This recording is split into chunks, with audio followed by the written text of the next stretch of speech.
Hey, Rob Bot, man. We in the building. We live. I'm setting that thumbnail up right now.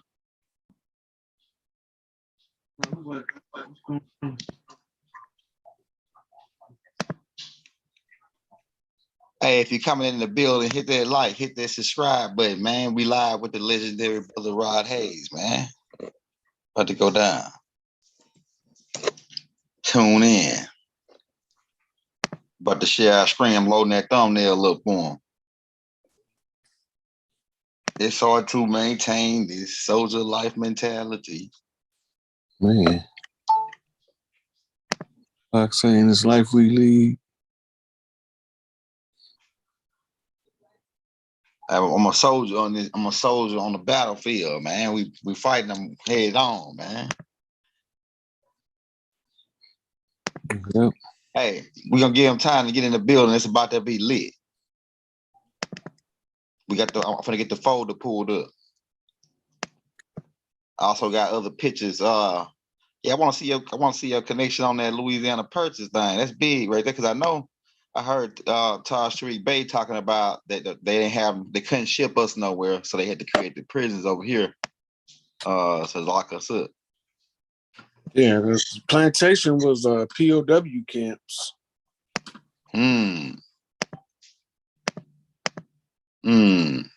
They use everything that we already had over here. They just making us think that it's from the 1800s or something like that. They built it when they got here. But that's why we're going over to the castles on the land. Hey, I gotta make a correction too. We hot on YouTube? Yeah, we hot right now. We hot and live. So while you getting that together, the last show we did, and I was talking about the Black Hawk Down incident and Muhammad Fahd Hadid, and I was saying he was from Ethiopia. Mm-hmm. But I was already Black Hawk Down happened in the Sudan. Mm-hmm. Muhammad Fahd Hadid was Sudanese, and the sister was saying something in the comments, but I can't see the comments while we live. I gotta see it after the fact. Yeah. Now, the wisdom is in the error, young elder. Mm-hmm. So it was a post that I was supposed to have been put up about the 9 ether. Mm-hmm. And I hadn't done it. And part of the 9 ether philosophy from the sacred parchment scroll of Black supremacy and the Holy Pibby was that Ethiopia stands for Ether Utopia. Mm-hmm. That's Brother Rich calling me here. I had to catch him when I get off of here. Yeah, Brother Rich wants you to go live too. Everybody trying to get you on, man, because you the hot phenomenon right now. You the hottest nigga in the game right now, man. Mm-hmm. Everybody wants you on live. So and then it's about to get ready to take back off again because it's starting to get cool off. So everybody gonna be on YouTube listening. It's gonna be more people on YouTube now during the winter solstice. You know what I'm saying? More people in the house sitting and they just like trying to absorb information. So we're finna get ready to take back off. We gave them a little break right there, but it's about to get ready to take off now. All right, I got that. I'm gonna switch to the laptop now, then we can take off. Hey y'all, we in the building. How castles turn into prison with the legendary brother Rod Hayes. Hit that like, hit that subscribe. We're gonna be dropping his Cash App in the links if you want to show him some love. He don't do it for the money, but if you want to show him some love because he putting in his work for us, we're gonna drop the Cash App in the links and we're gonna pin it in the messages. Let me switch to the laptop and then we're gonna get the chat pulled up and we can take off. And I got those videos you sent me. I got those already ready to go too. Those 2 videos, and I found like 2 more too. Let me go ahead and switch to the laptop real quick. So, yeah, it's about to get greasy. We're gonna lay the foundation of the Louisiana Pyramid. I mean, the Louisiana Purchase. Okay. And what was part of it in the Lewis and Clark expedition.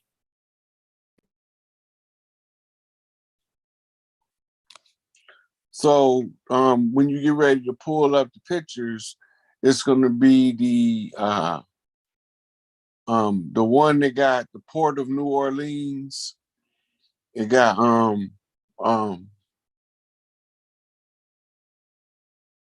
you got all that stuff already on it. Port of New Orleans, the Louisiana Trail that they took, Lewis and Clark Trail that they took, and all that's in the same folder. The folder start right here. Oh yeah, starts right here. Like your folder start right here.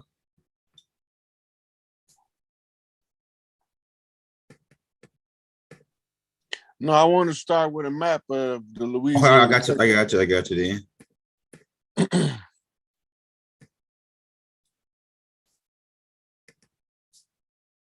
Like it's this one right here. Mm-hmm. See if we blow it up for us, we can read it. I'm gonna blow it up. You see where it say Louisiana in the green? Yep, right here. Acquired by U.S. in 1803.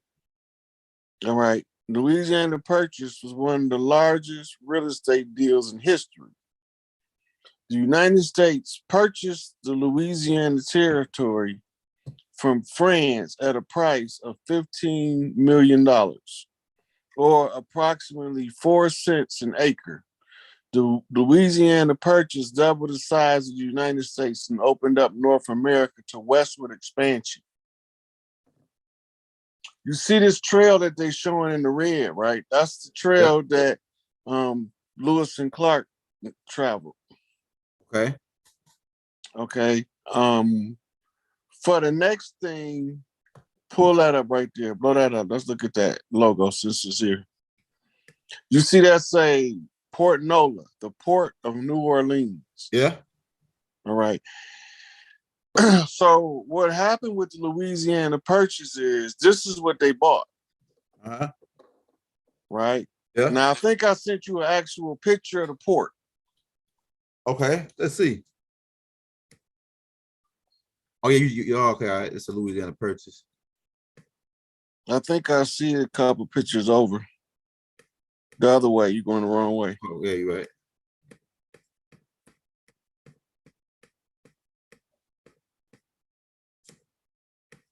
Go back. You just passed it. Keep going. It should be up in here. Okay, look what that say. This is a book about the Lewis and Clark expedition in the Louisiana Purchase. Uh-huh. What made me get the book is blow the cover up some more. I'm gonna blow it up.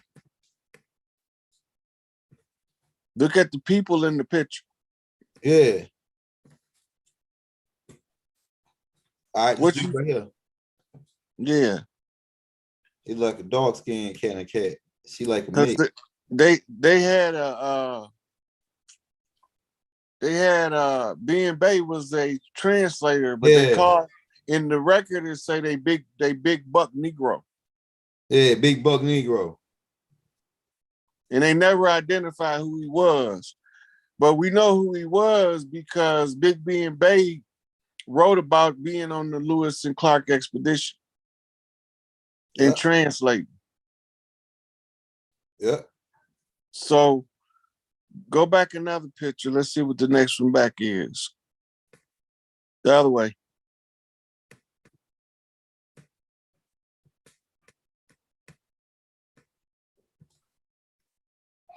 Yeah. So this is what we was supposed to be talking. These talking points. Uh-huh. Right. So you got to remember, they said that the Louisiana Purchase was one of the biggest land purchases, real estate deals in history, right? Uh-huh. But they only bought the port. They only bought the port. All right, go ahead, get that head. Get a rock. Okay, now the the purchase agreement grants the protectorate right that the French had to secure the organic people against the invading hordes coming from the east, where we call them English, Dutch, French, Spanish conquistadors, nobles, the black nobility, aka the goddamn white man. Okay. Go ahead. And the white man ain't white. Nah, we know that. Yeah, go ahead. Right. Crackhead. Okay, now, so we know that they purchased it, but we don't know about the protectorate agreement. Uh-huh. When they sold the Port of New Orleans, they actually sold the protectorate rights as well. They didn't sell the land. Mm-hmm. Yeah, go ahead. I'm with you. Now, what Lois and Clark did was a land survey. Mm-hmm.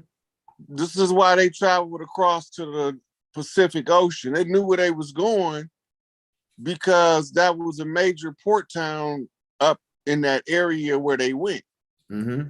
Let's go back to the map and look at where they went again.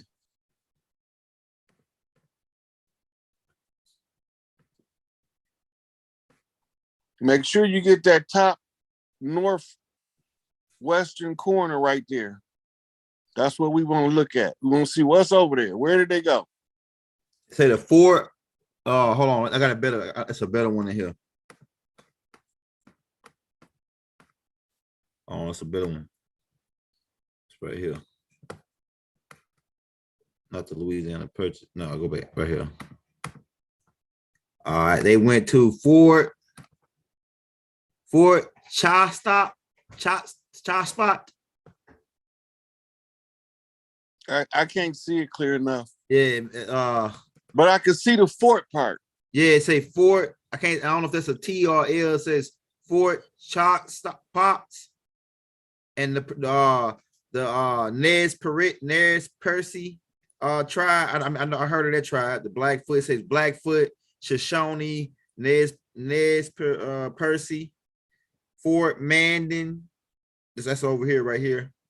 All these are showing the people they interacted with when they stopped, where they met them at. Uh-huh. These was already settled lands because everywhere they stepping at, it's a tribal village. Uh-huh. Right? That's why they know who is the Sioux, who is the Floyd, right? Who is St. Charles? Well, who do they run into in St. Charles? All of these is settlements. Uh-huh. All right, now, the natural land barrier was the Appalachians on the east, which would have been in the area that's pink. Uh-huh. In the United States at the time wasn't that big. It was only the original 13 colonies. Uh-huh. Right? Uh-huh. And the French was losing the war to the indigenous people, and they sold the protectorate agreement with the Port of New Orleans to the incoming legal fiction or bankers called the United States Court. Okay. All right. So from here, we need to know when they looking at the land, what are they looking to see? Who live in the castle? Yeah, who live in the castle? So a lot of people don't know there's castles on this land. So we're gonna run them videos so they can see some of the castles. Okay, and then we're gonna go over what they did with them. All right, I got you.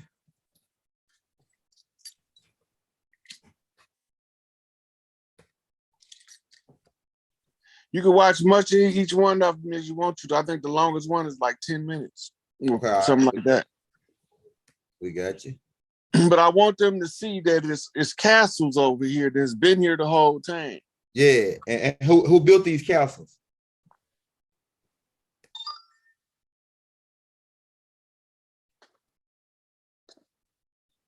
Hey, who built the castle, Brother Rod? Who been here the whole time? We were. Exactly. So you got to remember, they doing the land survey. What is they surveying the land for? To steal it? Look, George Washington said that when they came across the land, there was people that was rulers, but they didn't rule over nobody. What? Go ahead. Right? So they had to, somebody got to be the subject. Uh-huh. Right? Well, if you got a subject, you know you're gonna need a predicate, Uh-huh. right? Noun and a pronoun, an adjective and the verb. We're gonna put the whole sentence structure out there, Uh-huh. right? So the sentence is they was searching the land to see who was living in these elaborate places right here. This is real critical to understand, and this is why it's critical for us to go over these videos. See if you can make it full screen so I can really There you get go right there. good look. Yeah, You ready? yeah. All right. Amazing castles, your mind may automatically jump to Europe, and you'd be right. Luckily, though, Europe is not the only place that has these amazing pieces of history. And even in the much younger United States, we have our own fair share of castles that are well worth a visit. So let's plan our next road trip. From Italian-inspired architecture to massive estates. Stay tuned to number 1 to find out which castle was moved all the way from across the pond.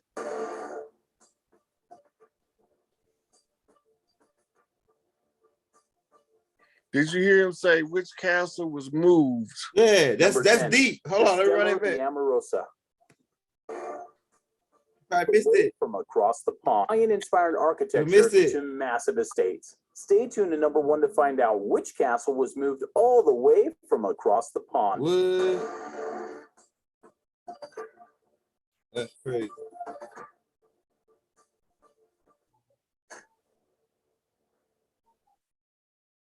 Number 10, Castello di Amorosa. If you want the feel of an Italian wine farm in the beauty of the California landscape, then Castello di Amorosa is just the place for you. Italian-style architecture and fine Italian wines are all found just outside the town of St. Helena in the Napa Valley.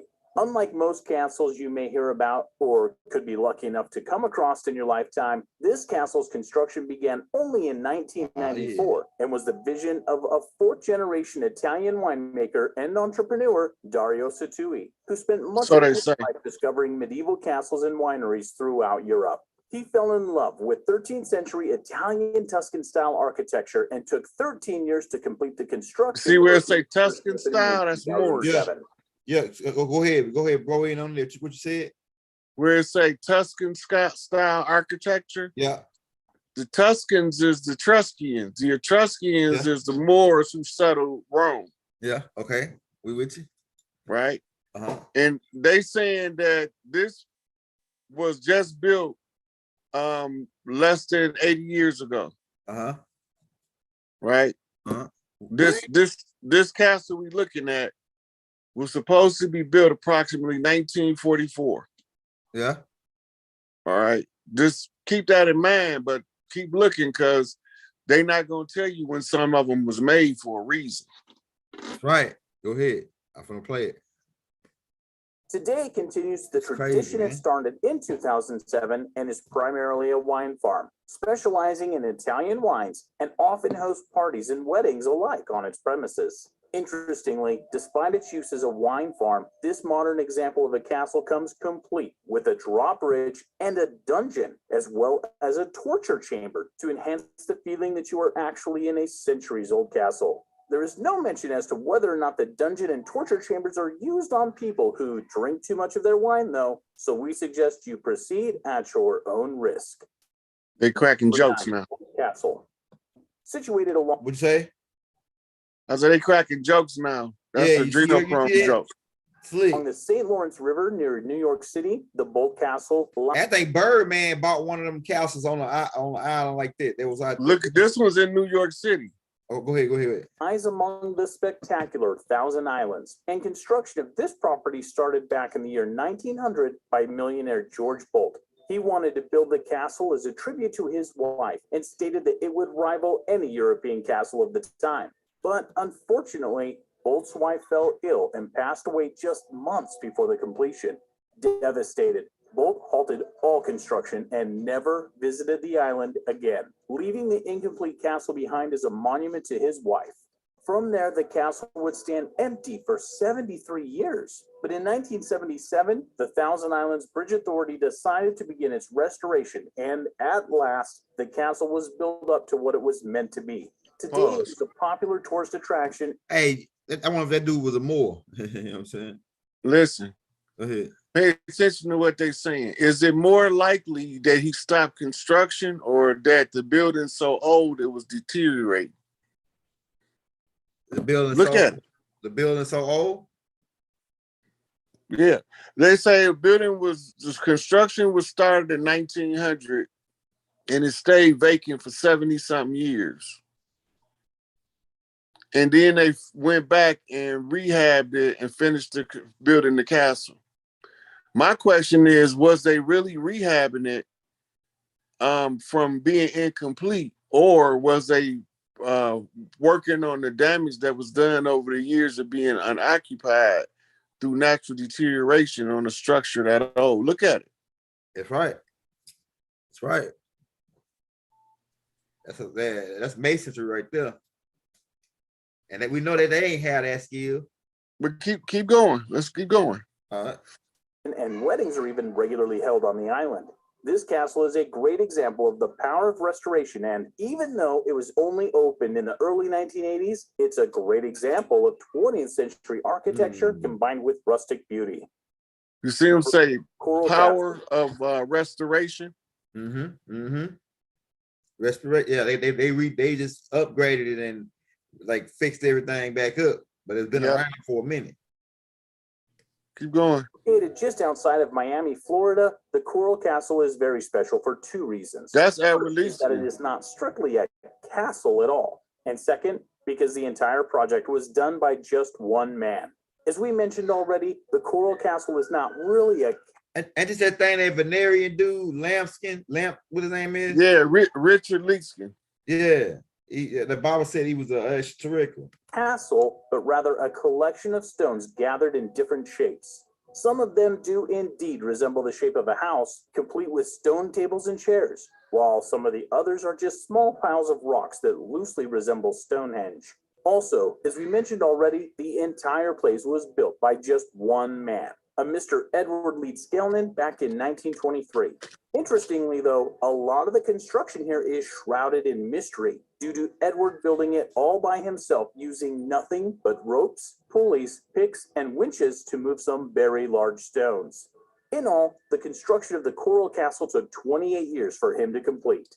Despite the name Coral, the castle was actually constructed entirely from limestone, and for decades, it had a perfectly balanced stone gate that was so easy to open that even a child could open the door with just a slight push. Today, though, the formerly perfectly balanced door's hinge has finally rusted away. While it is still a great tourist attraction, and people often stop by to admire the marvel that is the Coral Castle, the door takes a bit more effort to open.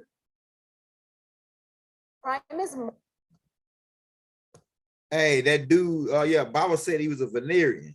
That dude there. And the man from Planet Ridge. More expensive than ever, but I just discovered a money-saving alternative. Are you still using...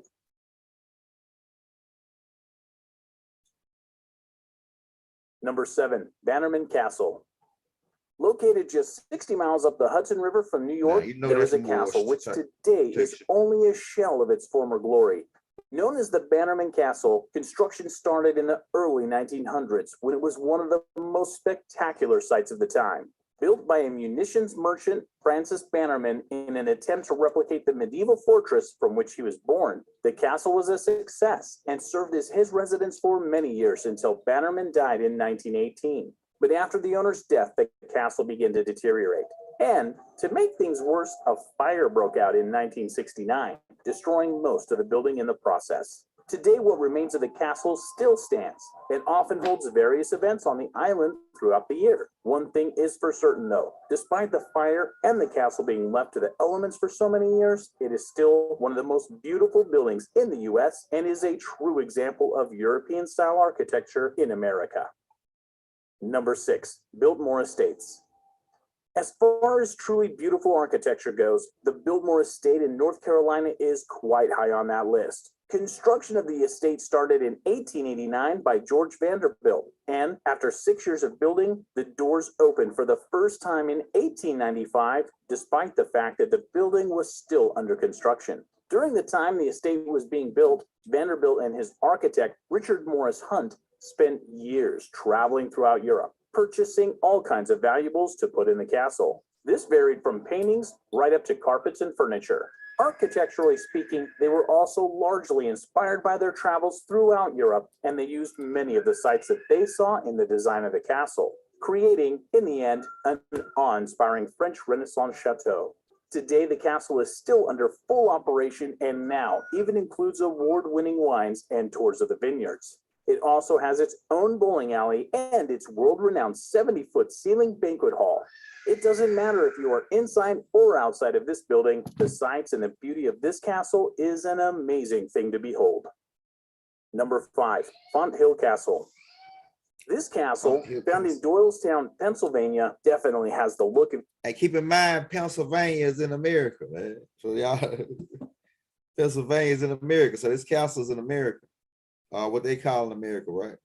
Your traditional Count Dracula style castle. Unfortunately, though, or fortunately, depending on your tastes, this castle has a more down-to-earth story.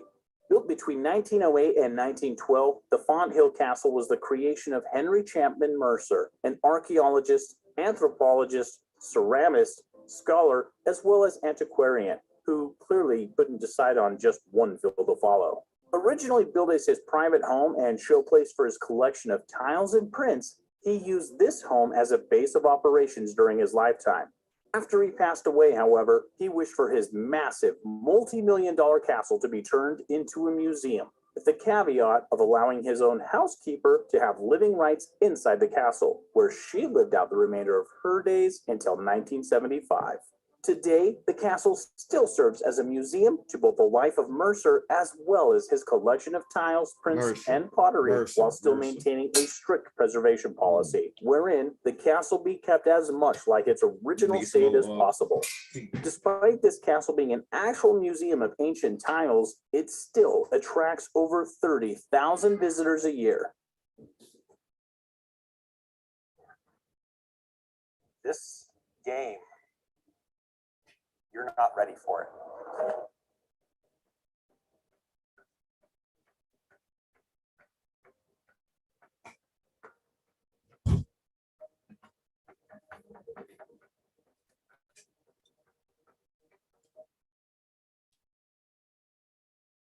Number 4, Thornwood Castle.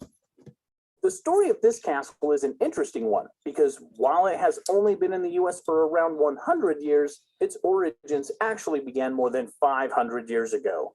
Chester Thorne is the brain behind this castle with 2 ages. While in England in 1907, he bought a 400-year-old manor before deciding that although he liked it, he would like it much better in the US. So good old Chester decided it was a good idea to have the entire building dismantled and then shipped brick by brick over to Washington State in the US. He then hired famed architect Kirtland Kelsey Cutter to painstakingly reassemble the entire manor.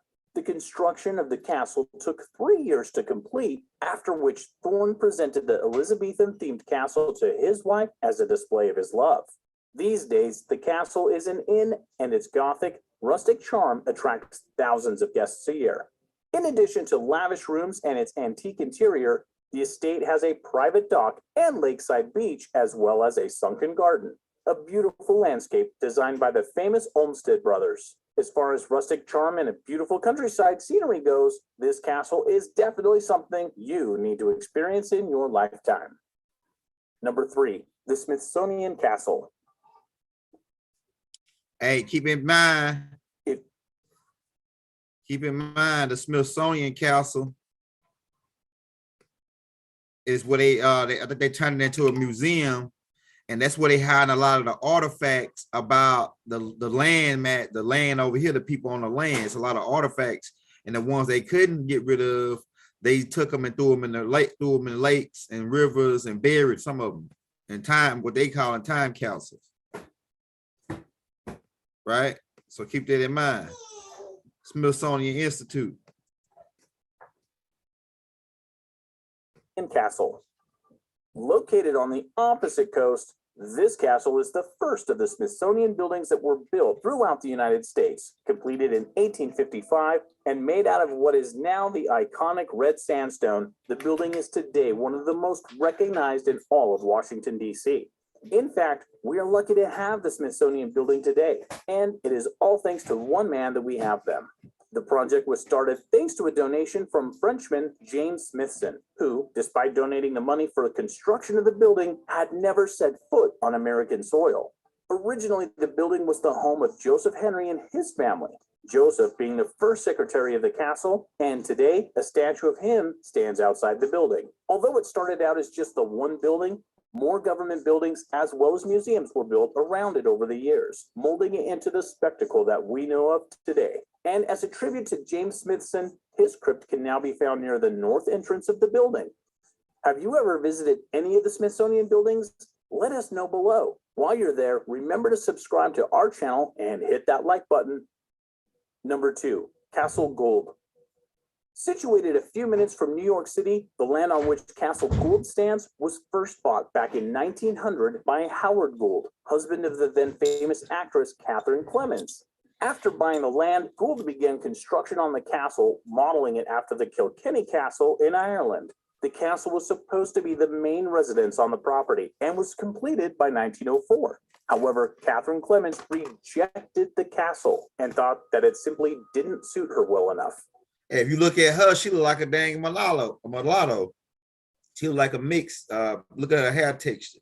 Look at the nose. That's her Nubian nose. She got like that damn chin, that little booty chin. But look at her. She look like a mulatto though. Hey, look, Go ahead. You want to say something on that? all of these buildings they saying was built in the 1900s, but look, they were supposed to be built in the 1900s. But somebody keep doing renovations to these buildings. I'm thinking they was already here and they just telling us the 1900s because the architecture don't match. He's right. That's right. Right. But we don't know the subtleties in the architecture. The one that made the most amount of sense is the one they say he disassembled and reassembled. Yeah. And look, it says right her name was Gould, as in the Goulds. Go ahead. Oh yeah, and then you notice the guy that was contributing to the one of them castles. I think it was Smithsonian. Never came over here, but he was in France. Where did the Statue of Liberty come from? France. Who sold the Louisiana Purchase to the English? French. Oh, okay. Man, this shit's gonna be crazy. I already know you're finna build on it. Hold up. So Gould then built the Hempstead House for them instead. And the huge castle was used as a stable and servants' quarters for many years after. Hear what they say? Stop. Today, You hear what he say? The castle was used as a servants' quarters for years. Remember I said they turned all of our castles and our living quarters into POW camps. Right, so they're telling you what's going on right here, but they're giving us the wrong dates to mislead us on purpose. Okay, go ahead. Right. So you think we're dealing with like the 1700s, about around between 16, 17. These buildings is obviously older than 1492. Yeah. Especially the ones up around New York. Okay, go ahead. I'm with you on it. All right. So we got one more here, then we're gonna watch the other one, and then we're gonna look at the trip again. Okay, all right. Though the castle is not open for public tours, there is a visitor center and a great hall located under the castle's clock tower, where functions are often held, including fitness classes and cultural events. Number 1, Cliff Palace. For number 1, we decided to include the natural beauty and native roots of the United States. Mesa Verde National Park in southern Colorado is quite different from most national parks you might visit. Sure, it's home to rare species of wildlife, but these are not typically the reasons people visit this park. Situated on the wall of Cliff Canyon, you will find a small village that has seemingly been carved into the cliff face several You can hundred see years. this, right? Yeah. First discovered in 1888 by two Hey, you Cowboys. know, this look like Dogon Twa subscription. We're gonna talk about it in a minute because this is the one of the Pueblo villages. Yeah, that makes sense because the Pueblos are short people. I actually met some Pueblos. I actually lived out there in New Mexico with them. Yeah, this one almost done. Then we're gonna go Okay. to the other one. Searching Okay. for stray cattle, the Cliff Palace is believed to have been built in the 1200s and consists of around What? 150 rooms. Built by ancestral Puebloans, it's made out of sandstone and wood and is the largest cliff dwelling in North Pueblo. America. Archaeologists say that it would have housed around 100 people. Hey, I ain't mean to stop, but I wonder what the hell Pueblo mean in Spanish. I used to know what it means, Pueblo. It's like village. Okay, all right. Yeah, now, oh shit, man. Go ahead. And that it formed part of other smaller dwellings also found in the area. They concluded that the palace was probably abandoned due to shit. overcrowding and was ultimately Oh. forgotten about for approximately 300 years before its rediscovery. Today, you can take a guided tour through the palace, and you can get a glimpse of life from a few centuries ago, including the Yeah, Tower that's Square, what which this is a is. tall building approximately the same height as the roof of the cave and consists of 4 separate floors. Although the tower had to be restored, the palace and surrounding dwellings give visitors an epic experience. Let us know which of these you would want to visit in the comments below, and thanks for watching. Now that last one, the thing first that you notice the style that they used to build it, right? Then you notice that they told you they don't know what happened to the people. Yeah. Right? That's what we're talking about. So while you pulling up the next one, the whole village left to fight into the Gullah Wars. Right? It's abandoned castles, right? Or is it 10 most impressive medieval style castles? This one might be the right one. Okay. All right.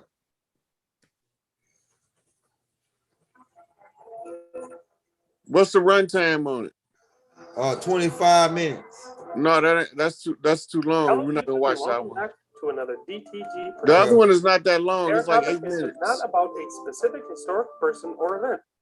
This one 19 minutes.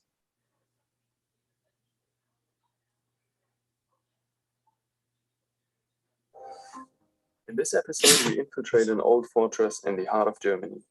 The story of this unique site dates back No, that's something entirely different. Might be this We one can here. watch some of the other one.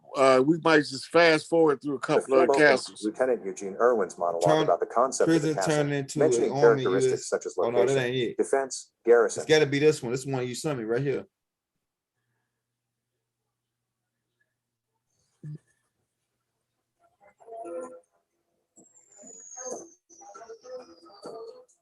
That might be fast forward or something. Hello, YouTube, and welcome back to an familiar with, that being a fortified personal home built sometime between 500 and 1500 AD.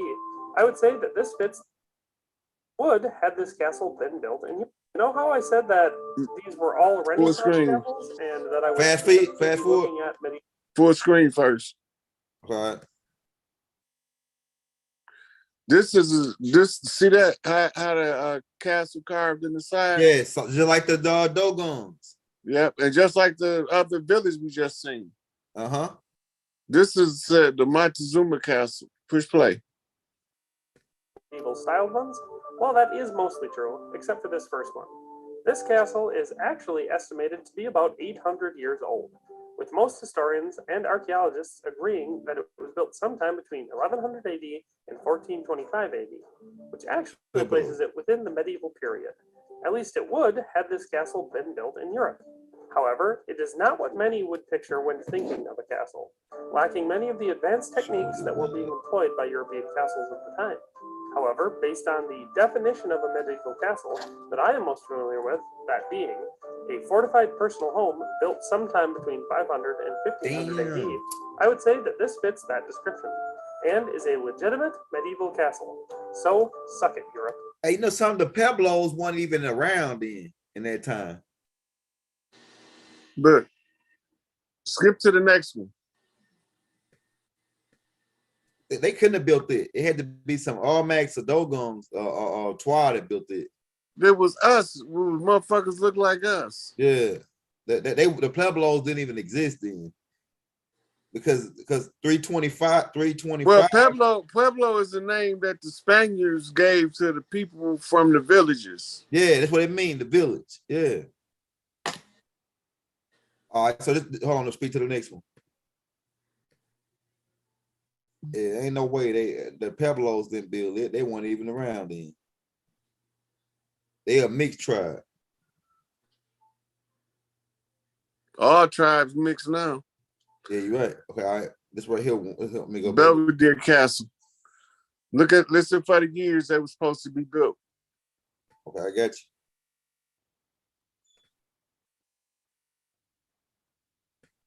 Castle, a small time of which Okay, so you ready? only the What's that? stone foundations have survived. Its discovery in 1933 revealed many Sinagua artifacts and greatly increased understanding of their way of life. At number 9, we have Belvedere Castle, a small tourist location in Central Park, New York City. This one earns its relatively low spot on the list. You see where it's at, right? Yeah. Mostly just a tacky tourist attraction in one of the worst cities on earth. That's right, New York blows. Come at me. Named for the Italian, meaning beautiful view, Central Park's Belvedere. And you know, some of these castles were schools for the art, man, for the craft. Before like what they was calling witches and warlocks, when the Roman Catholic Church or the Spanish Inquisition or the conquistadors you talking about came over here to take our shit. Go ahead. Castle offers parkgoers exactly what its name implies. With its 2 balconies, it supplies wonderful panoramic Especially in views New that York. include some of Central Park's most beautiful and famous landmarks: the Della Corte Theater, the Great Lawn, the Turtle Pond, and the Ramble. Originally designed in 1865 by Calvert Vaux and Jacob Ray Mould, Belvedere Castle was intended to be a Victorian folly, a fantasy structure that provides a great backdrop and views, but without a real intended purpose. With its strong stone facade, grand turret, and flag, So I know y'all seeing Castle through was this merely a bullshit. stunning attraction in Central Park. Right? Inside, visitors will discover a vast collection of natural history artifacts, such as skeletons and papier-mâché birds. Okay, let's go to the There are next also a few microscopes and telescopes on the And to the person that's in the comments, the Mexicans, we already broke that down. They come from us mixing with the Hoshin over time. All right, right here, this is the next one. The castle form. There we go. Have to visit the garbage pile of a city known as New York. At least you can escape to this semi-cool location and look at some birds or. New York was a great Oh, place. next up at number 8, we have Motherfuckers Castle Farms. What'd you say? to Detroit. New York was a great place to them motherfuckers moved there. Yeah, right, man. I'm telling you, and we had all them schools because I did a lot of research on them castles up there. They said they was used for schools of the art, like the alchemist schools, to learn how to do like for doctors, like the witch doctors or whatever they labeled us as, warlocks, the conquistadors. We gonna come back to all that when we get done. We're gonna look at a couple more of these castles over here. Okay, Because when you understand these castles and this time frame, slaves didn't build this shit. right, If the time that they saying that they built them, who would have been the labor force? exactly. Right? But there's no record of slaves building this shit during the time when they would have been the one building. Uh-huh. So that's why they keep moving shit to the 1900s. And then I'm gonna tell you this: they couldn't have really built this because they didn't really have like the 1700s is when they just started getting into like laying stone. They didn't even really want, like, you know, on and they were still over in England with it. Now this one right here don't look like that old style architecture. This looks right. more modern. Right? Look, it's right. It look like a more modern house. a historic attraction located in Charlevoix, Michigan. This castle really isn't what I would call medieval style, but it is pretty cool. Plus, it's in the Midwest, so that's pretty neat. Open year-round, Castle Farms is one of northern Michigan's top historic attractions, as well as one of the Midwest's premier wedding venues. Visitors can stroll throughout the magnificent stone buildings dating back to 1918 and enjoy gorgeous gardens, a variety of museum quality collections featuring castles, antique toys, and royalty memorabilia from around the world are displayed throughout the buildings. The castle's 1918 museum showcases items from that time era, plus World War I memorabilia. Children delight in feeding. Hey, Shadow Band in the comments, that could be your perspective, but Elijah Muhammad said Mason means Muslim son. Some people say mother and son. A huge rainbow trout swimming in the reflection pond, playing a game of giant chess or hide and seek with the fairies and gnomes dwelling in the enchanted forest. Okay, let's go to the Right, I would next say one. that this is What say, brother? Let's go to the next one. We're gonna look I at got two you. more and then we're gonna start talking about this shit. Okay, all right. Okay, here we go right here.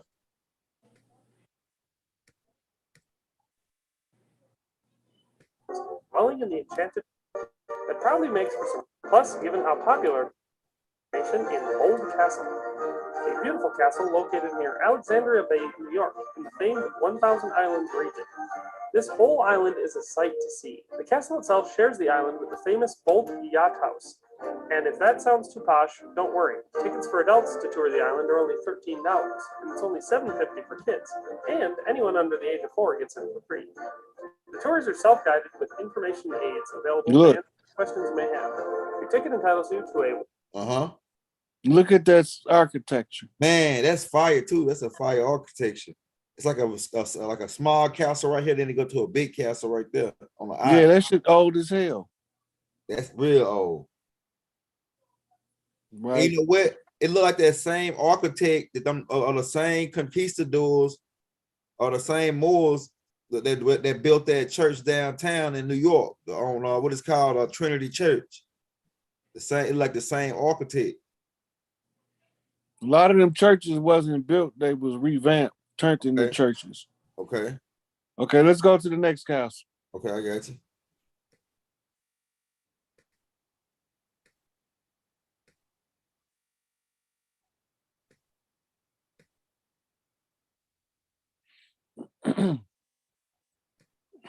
That castle, that's probably the flyest one on there. Chester, Massachusetts. Now this one's in Castles Massachusetts. that I think are very cool, and every medieval history buff should visit at some point. This castle is Hammond Castle. Hammond Castle is located on the Atlantic coast in the Magnolia area of Gloucester, Massachusetts. The castle, which was constructed between 1926 and 1929, was the home and laboratory of John Hayes Hammond Jr. He was an inventor who was a pioneer in the study of remote control and held over 400 patents. The building is composed of modern and 15th and 16th and 18th century architectural elements and sits on a rocky cliff overlooking Gloucester Harbor. At present, the castle operates as the Hammond Castle Museum, displaying Hammond's collection of Roman, medieval, and Renaissance artifacts, as well as exhibits about his life and inventions.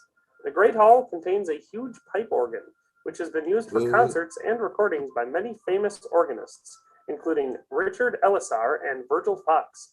Unfortunately, as of 2015, the organ is no longer functional. Tours are self-guided and visitors may explore 8 living areas, including a dining room. And this is ancient Egyptian architect with the archways. You could tell that Moors or Nubians built this. And the bedrooms, an inner courtyard, 2 towers, and the Great Hall. The castle's lawn overlooking the harbor serves as a location outside of museum hours for weddings and various Okay, other that's private enough of that functions shit. for the past 1425 AD. Okay, now we're gonna go to Google. I want you to pull up salvage law, admiralty salvage law.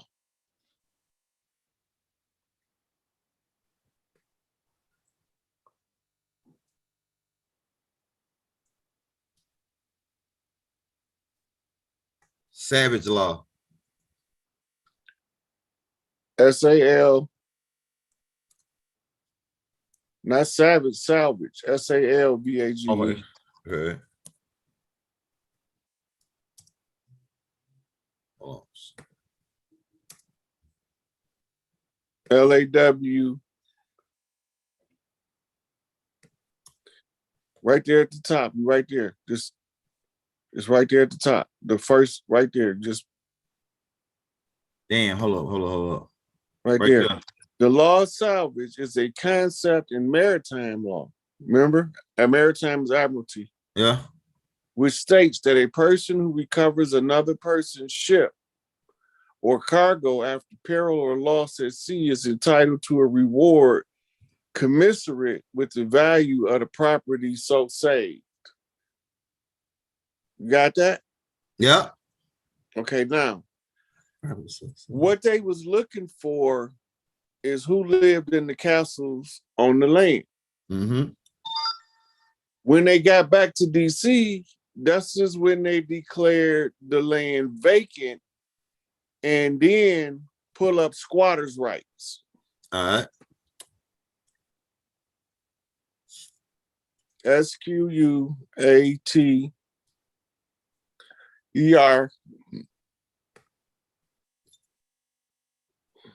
Squatters' rights refers to laws that allow squatters to use inhabited another's person property in the event of the lawful owner does not evict or take action against the squatter. Typically, squatters' rights only applies if an individual has illegitimately occupied a space for a specific period of time.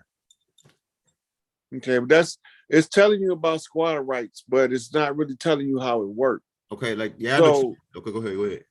So the way squatters' rights work, if they find an abandoned piece of property and fix it up, mm-hmm. and the rightful owner don't tell them, "Hey, you on my property, you have to get off my property." After a period of time, they claim the property as nobody compensated them for bringing them up to code, Mm-hmm. which ties into the salvage law. Mm-hmm. Because they found that the castles was empty, now they can exercise squatters' rights on the land. Go ahead. Where do they get the squatters' right from? Go ahead. Well, the Protectorate Agreement. Put Google Protectorate Agreement and let's see what it is. PROTECTORATE.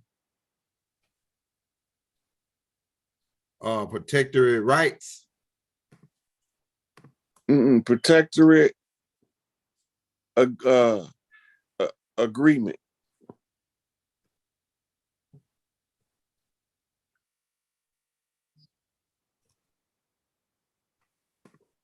Protectors agreement. The kind of exclusive. Okay, they might hold on. Let's see. The agreement includes you have access to information. That's data protection. That's different. Okay, all right. You got protectors agreement. It's supposed to be protector. Take the S off and add an ATE. Okay, all right. Protectorate agreement. Right. A Berlin Agreement allowed European colonial powers to establish protectorates in Black Africa, the last region to be divided among them, and diplomatic notification, even without actual possession on the ground. This aspect of history is referred to as the scramble for Africa. So they put all of those countries under protectorate agreements for their corporations to work the land as a government. Well, go ahead. Right. This is right here is talking about something called the Berlin Conference. Yep. Right. And Berlin Conference is when they divided Africa up. It's an excellent book on it called A Scramble for Africa. That's the same book that tell you what the fat flag of the Bays looked like that the Ottomans flew. What's the name of that book again? A Scramble for Africa.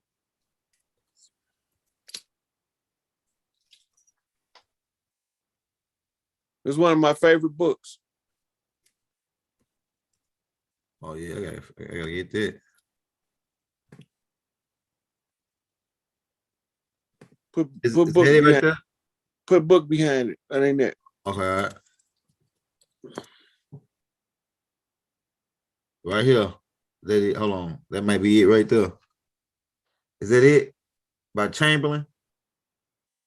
That might be a version of it, but that's not the one I'm That's familiar a with. third edition. That's a third edition. Hold on, let me go back. It may be That's the one right there. Yeah, okay, all right. Oh yeah, I got to get that. 1876 76 to to 1912. 1912. That's on the Berlin Conference. 18. Mhm. Hey, could you break down a little bit what that was like? Just a couple seconds on what that was on. So Africa didn't have the current nations that they have now. Mm-hmm. When this happened, when they did, and the Berlin Conference is when they passed Africa out to the nations of Europe under protectorate agreements. But they was the ones they was fighting the whole time. It's the same thing they did with the Louisiana Purchase. See, I'm showing you how these motherfuckers come in. We all left our villages to go fight in the wars. They knew this. So they come back, backtrack on this off of the Louisiana Purchase. Then they went back to DC and declared that the crash site was bigger than they thought it was. They need to incorporate the protectorate area of the Louisiana Purchase agreement in order to secure or to become the trustee. Okay. To activate trustee status on the land, because they were saying that the crash site went all the way to that fort that they went to. So this is how they got in everything west of the Appalachian Mountains and east of the Rockies. What? How did they get into California, New Mexico, and Arizona? That's a good question. The Mesoamerican War. Right? Let's pull it up so the people can see what I'm talking about. It says right the here, Mesoamerican War, the treaties that were signed, America annexed California, Arizona, New Mexico, Texas, Nevada, all that was Mexico.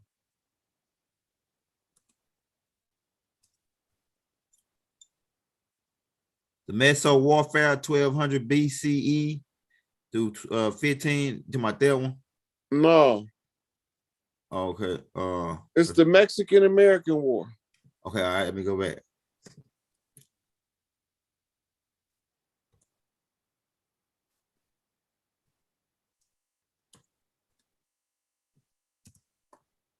Oh, 14, hold on, okay. Yeah, 1914.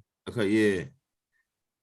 It says right here from that's it right there. The Mexican American War, also known in the United States as the Mexican War, and in Mexico as the intervention.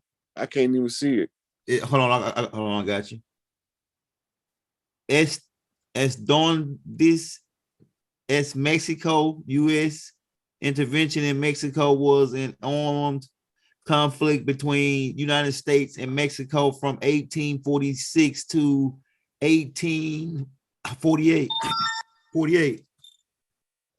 The Mexican American War, also known as United States. They're saying the same thing.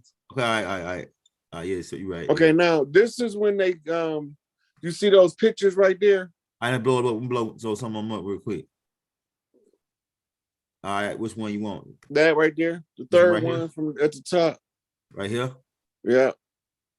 All right, let me save it.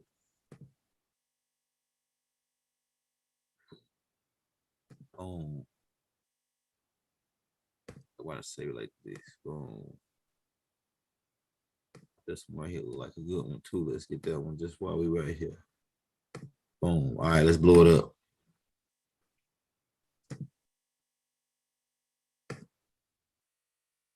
Where is it?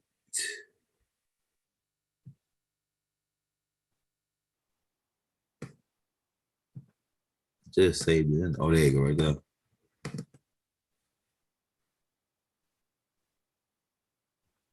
All right, let me blow it up for you. Okay, so all of this, now you notice California, right? You see it? It Yeah, look like an island right there. yeah, See where Texas at over there? All Yeah. of that was Mexico. yeah. The picture give you a poor interpretation of Mexico from that time frame. Mm-hmm. Because Texas was Mexico, Nevada was Mexico, Arizona, New Mexico, and California. That was all Mexico. Uh-huh.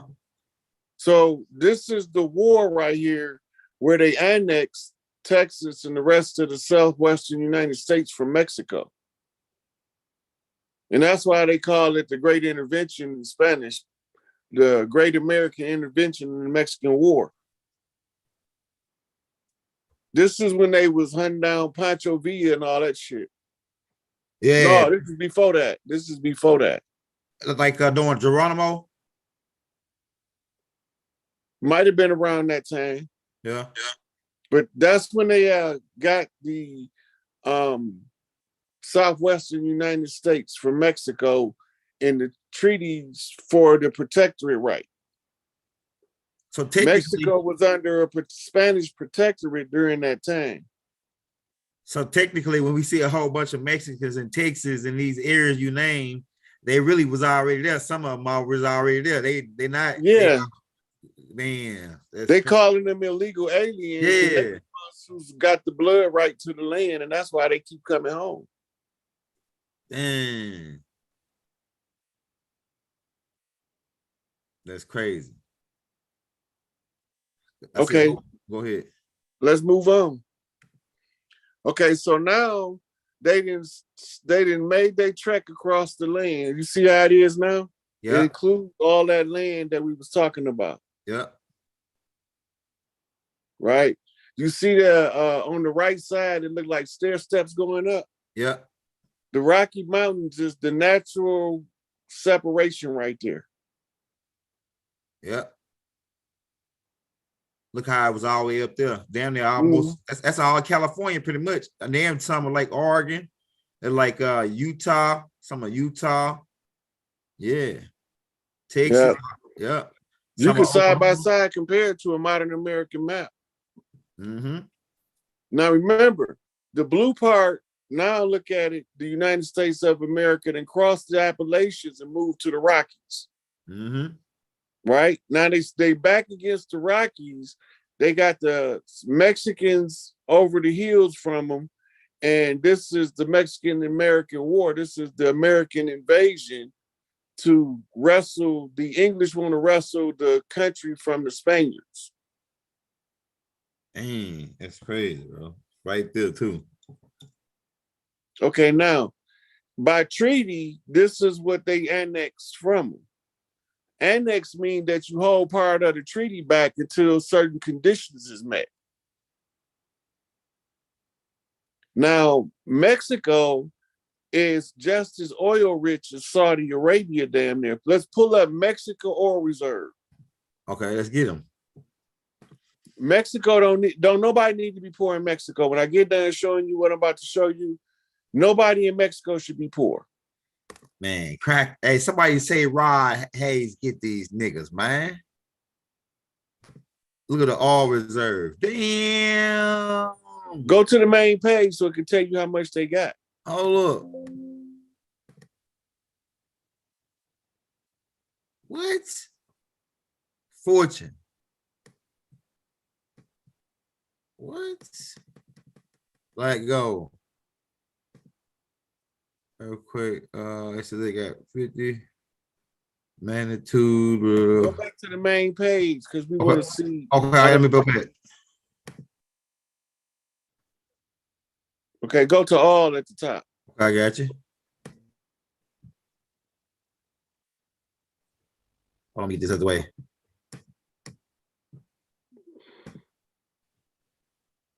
It says 58 billion barrels. 5.8 billion Yeah, for barrels. me, yeah. Okay, what it say in 2021? Crude oil reserve in Mexico amounted to 5.8 billion barrels, a decrease of 50% from the 10.5 billion barrels reported in 2009. Mexico is the second largest crude oil producer in Latin America, ranking behind Brazil. Damn. Why they po? That ain't all. Yeah. Yeah. Pull Go up. ahead. Get these niggas, right? Right. So pull up Mexican mineral wealth.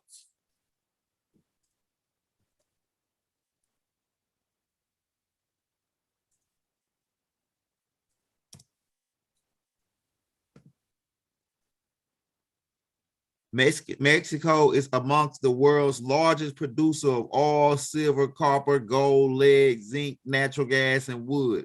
Other minerals such as mercury, cadmium, anonymous, magnesium, iron, and coal, and also are found. Okay, now look, before you go any further, Mhm.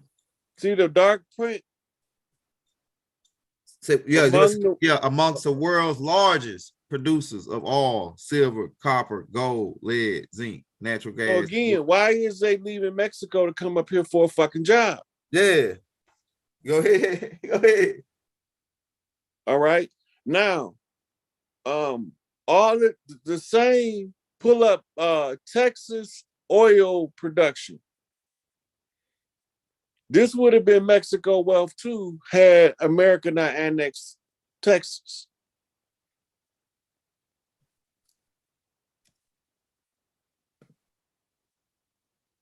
Crude oil, 15,000. 15.612 Okay, it's a point. million barrels. Damn. That's why Texas is one of the richest states up in the United States. It's more billionaires in Texas than anywhere. Right. Now watch this. Yeah. This oil is not traded on the open market. The American military buy all American made oil for the National Reserve. Uh-huh. All of this oil they've been buying it from the producers or the producers. They've been buying the oil and they've been saving it for critical times. Yeah. In case, because remember, they defeated Japan by cutting off their fuel supply. Yeah. Right? So that's what made the Japanese become kamikaze or wind warriors, flying their planes into the boats. Yeah. Go ahead. Right? So they stealing the wealth from Mexico. Somebody is. Right? So the people not getting they all of this is belong to the people of Mexico. Hey, there's a connection between, because when Madrid took over, because he was in connection with Bushnell, and Bushnell was connected with the Rockefellers, and the Rockefellers, John D. Rockefeller was the Standard Oil, and they was down there in Mexico drilling for oil, Standard Oil. That's John D. Rockefeller now. Now watch this. Put in Arizona oil wealth. Oh shit. Somebody say, shit. All of this came on the heels of the Louisiana Purchase.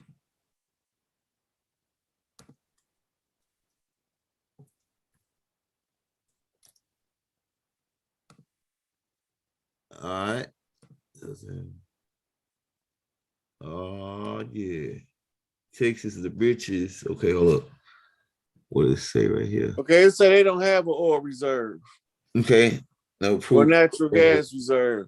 Okay, so put in New Mexico.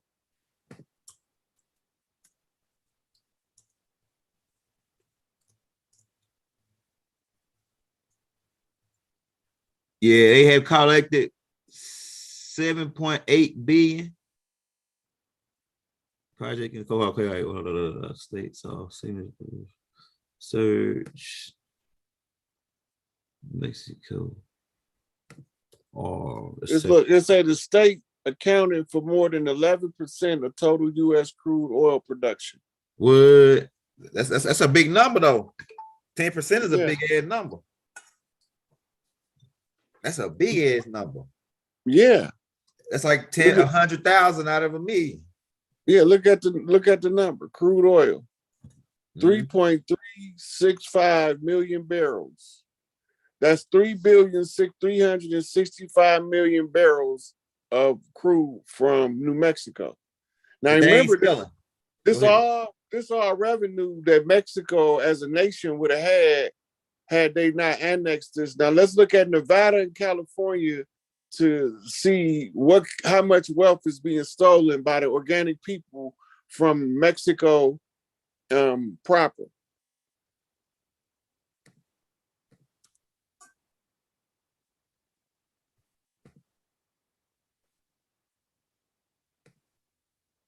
It says they 15 small oil fields in the 3 areas of state. All right, hold up.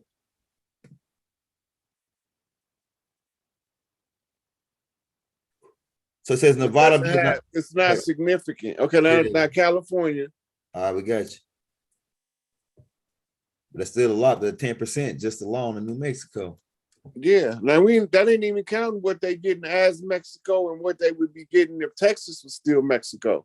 1.8 million barrels is coming from California every day. Oh, it's consumed every day. Hold up. Damn, that's a lot of.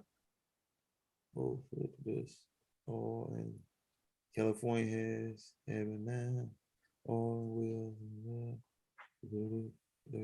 Texas. The question is, if they producing this much gas fuel in California, why is their gas prices so much higher on the West Coast? Exactly. That's a good question. All right, now, so we know that somebody's stealing money from Mexico. They use the treaties to annex California, Arizona, New Mexico, Nevada, and Texas from Mexico. Texas became the Lone Star State. It's the only state that doesn't need congressional approval to sever from the Union. So the state of California, the state of Texas, if it decided to secede from the United States, can form itself up into many as 5 different independent nations. This is all in a treaty arrangement. Right? Right. So now Texas got representatives in the Senate and Congress because they became a state. The same as with New Mexico, Arizona, California, and Nevada. Now, all of these people that they calling the illegals, this is what they stealing from them proper.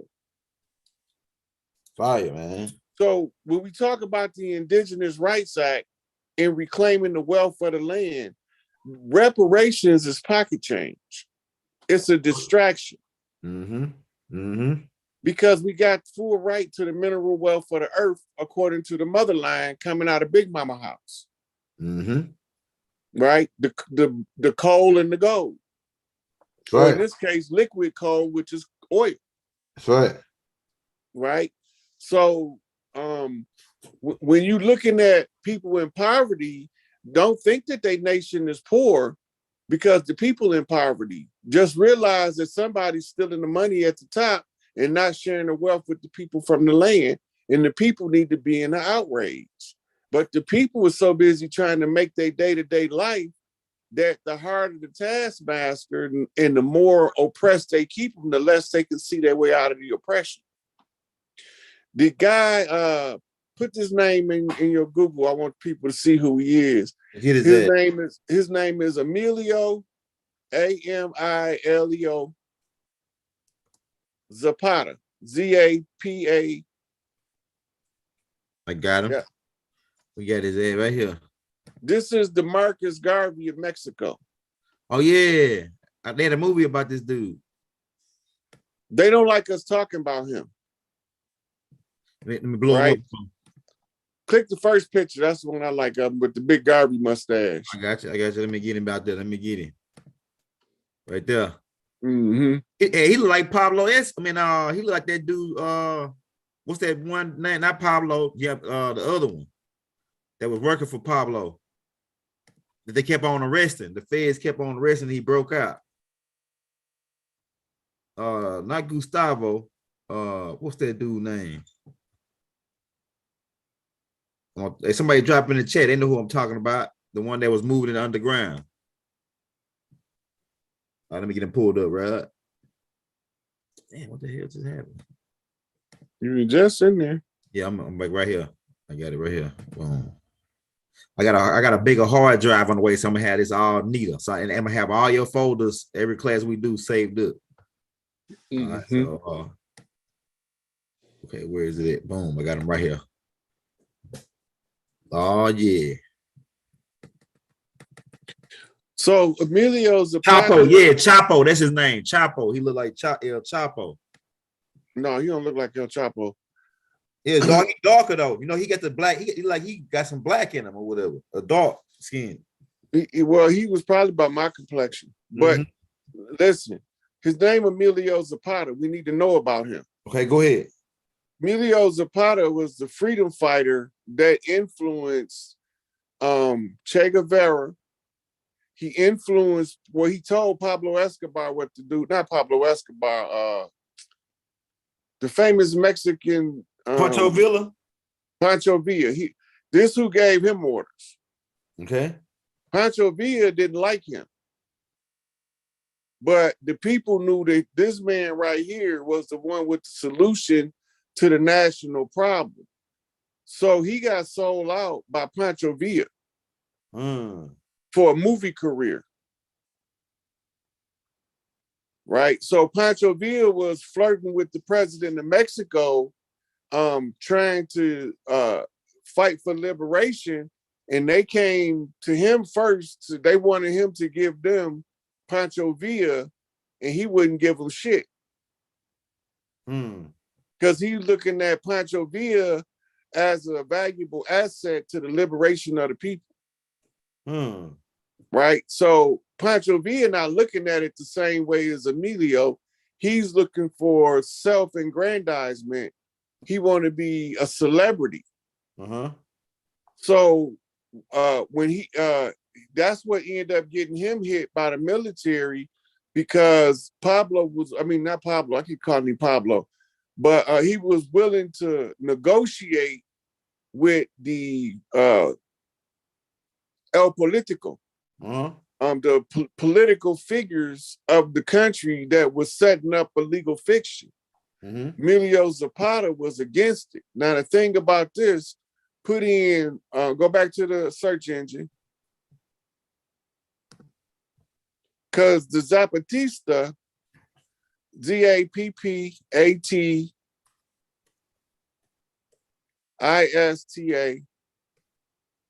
all together. Yeah. Right here. And Panthers.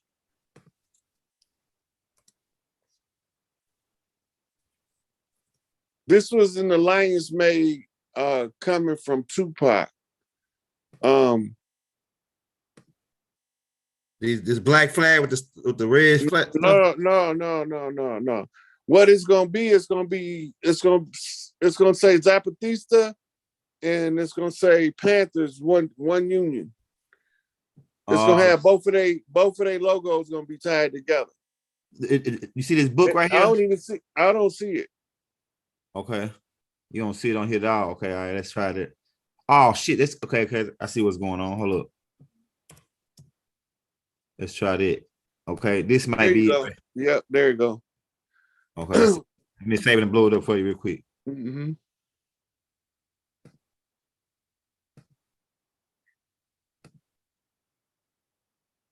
Where is it? Yeah, I ain't even never seen nothing like this. This is my first time seeing this. The Mexicans and the Panthers going in. That's a kind of like you gotta realize these Tupac people, Mongolians. Both lands is Tupac relatives. Go ahead. See what they say, Zampantera? Yeah. Yeah. Right. So Zapatismo, Black Panther Party. Right? Scroll down to the bottom. You see that handshake? Yeah. 2000. Right. Yeah. Yeah, so that's when they made the treaty together to get the imposters off the land. It's fire. So you need to know this stuff so This y'all shit know fire. that when I be telling y'all, we've been working behind the scenes trying to get this shit unified at the top so we can tell the grassroots what's going on. Hey, Now ain't I'm telling the grassroots and I'm showing the receipts. that mining calendar date they come out with, the November 2012 thing?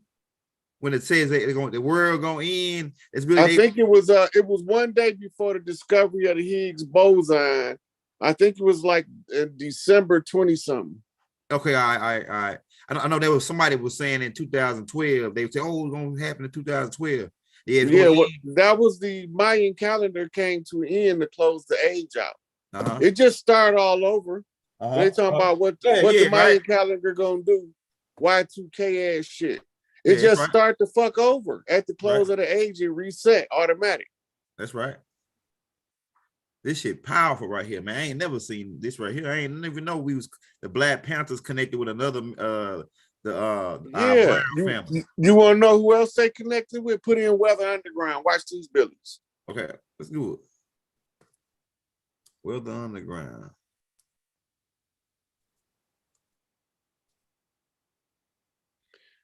This is why I tell y'all I don't get into that skin-based shit because these motherfuckers was fighting and going to prison for us, trying to help us out of a condition. They ain't even have to be in our business, but they was out there. You see the I see the symbol like the W. Yeah. You see that wanted picture, that wanted poster with the three people? Yeah, Them was right the here. leaders. Right here. Yeah. Them was the leaders. They was all had affiliations with the Black Liberation Army. Uh-huh. Right. Then another group we had an allegiance with, I can't think of the name of that motherfucking group. Right. So this was the wanted poster for the Weather Underground. They was leading the underground resistance in the Midwest. They was coming off of a college campus. I don't know if it was the University of Michigan or Michigan State, but they was broadcasting. They had an underground radio station. Back then, instead of hacking onto somebody's social media, you would go and create you a radio station that carries so many blocks, and then you had your little own broadcast. Right, this is what they was doing. So Malcolm X was doing too. Malcolm X was doing it. Right, because they understand the power of using the radio back then is like the internet now. That's right. Right. That's right. Okay, now, go to You got a couple more slides too on this thing too. You ain't go over like these like I don't know if it's like you was going to go over these or not. Like yeah, because these is castles they converted into prisons. This is where we was going next, because how do you hide a castle from the people who belong in the castle? Right, turn it into a prison. That make a lot of sense. Turn it into a prison. This is a castle that was converted into a prison in 1866. Wow, that's crazy. Okay, let's go. Keep going. You might as well go in a row. This is Marquette Prison in upstate Michigan, right? This is supposed to have been built in the 1800s, but you can clearly see that this is around 1300s architecture. The only thing is new is the shingles. They used to be on the top ceramic roof tiles. Yeah, you can tell. They took the ceramic roof tiles off, and then they put modernized roofing on here. Probably had leaks or something because it's old as hell. Yeah, you can tell the brick style laying, the style of how they laid the bricks. If you study architect, you can tell it's like at least between 13 and 1400s. Okay, let's look at the next one. All right. So they turning our prisons in jail. So what do you think they got in store for the royalty on the land? Right. Which prison? Okay, which prison? Joliet Correctional Facility. This is a prison, and it was a castle. You could tell it's clearly a castle, Yeah. but they converted it into a prison. Joliet Correctional Facility. Go to the next Yeah. I think one. Okay, I'm not sure which one this is. Hey.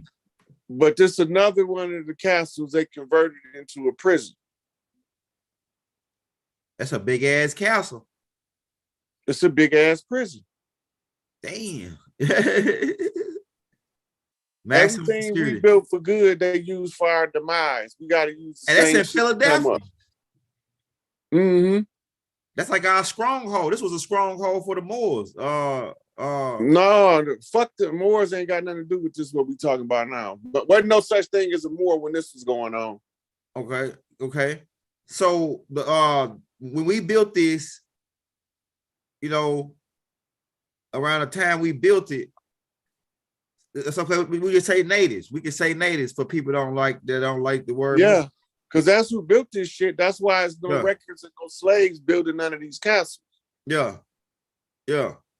This right here shit is real old, man. You can't tell me this shit ain't at least. That's why. Yeah, That's why it's 1200s. conveniently look. They conveniently keep saying everything is built in the early 1900s after slavery, right? Mm-hmm. But there's no record of a workforce the size it would require building this village. They would have a whole village nearby. Yeah. This shit old as hell. This shit at Okay, least let's go to the 1200. next one. At least 1200s. Okay. I think that was the last one. Besides the ones that I had already had for you laid out. This prison. Okay, hold on. Let me go back. All right, so like, could you break down the prison that Baba and Larry Hoover them at? Because it's built like some kind of the Florence. See how it's built like a triangle? It's got to be some kind of alchemy, and then they underground and shit. Listen, I tried to go there in the Astros, right? It's the most dark and gloomiest shit you can imagine. I couldn't even get through the conjure they got around that motherfucker, and it's all dark. Yeah, this shit is deep right here. There's them triangles. Well, actually, they got 3 pyramids shapes right here. Yeah, most of the modern prisons is built like an X, look like an X from the air. Right. Pull up Ionia Bellamy Creek. All right, spell that for me. IONIA. New word. BELLAMY. There you go. I got it right there. All right, let me save this. Oh yeah, you finna. All right, hey, you going in, brother? Hey, y'all hit that like, hit that subscribe button, man. We're gonna show you brother some love. We dropping his cash app in the links every 5 minutes. These modern prisons like this one I'm finna show you was designed to be able to drop bombs from the air and know exactly where you hit. What? Hold on, let me pull that joint up, man. Oh, I just hit it right here. Here we go.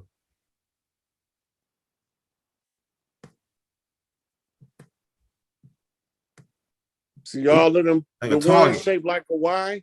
Yeah. Yeah, all of those is what you call the dorms. That's where the inmates sleep at. It's damn sure some kind of alchemy going on there, bro. You can see it. They got 4 Ys in an octagon. Then they got like a circle in the middle. It's there. It's automatic alchemy when you start drawing pentagrams. I mean, when you start drawing like your ruins. These are ruins. Mm-hmm. Listen to the word. What they trying to do to the people in there? Ruin them. Yep. Damn, that's crazy, bro. Look at this shit. And it might be some sexual type alchemy too. The way it's shaped, like with the Y, the Y chromosome. That's the male chromosome. The Y. Mm-hmm. So it could be like some kind of this right here is deep right here, man. I'm about to look at this. That's so they know which buildings are hit from the sky though. That's right. They hit the building with the Y, hit the Y buildings. Yeah. because that's where the inmates sit. So Then man, we all want to say it because they don't want to say that, but I caught what you just said though. so when they lock all the inmates up, you see the square buildings. Yeah. That's where the officer's supposed to report to. So in the national crisis, where they have to get rid of the inmate population, they sound the alarm for emergency count, lock all of the inmates in, and then all of the officers will be seen running into the square buildings. And then not long after that, that's when they come through for their airstrike. And they can run right here in this area right here. That's for a heliport. Okay. To get them out of there. Well, yeah, it depends on what they want to do with them. They go back after the bombing and get survivors. They helivac them to wherever they're going to imprison them after that. But that was an old plan that was scrapped under this new incoming system. Okay, now. Oh yeah, what about Alcatraz, man? I got that one up there too for you.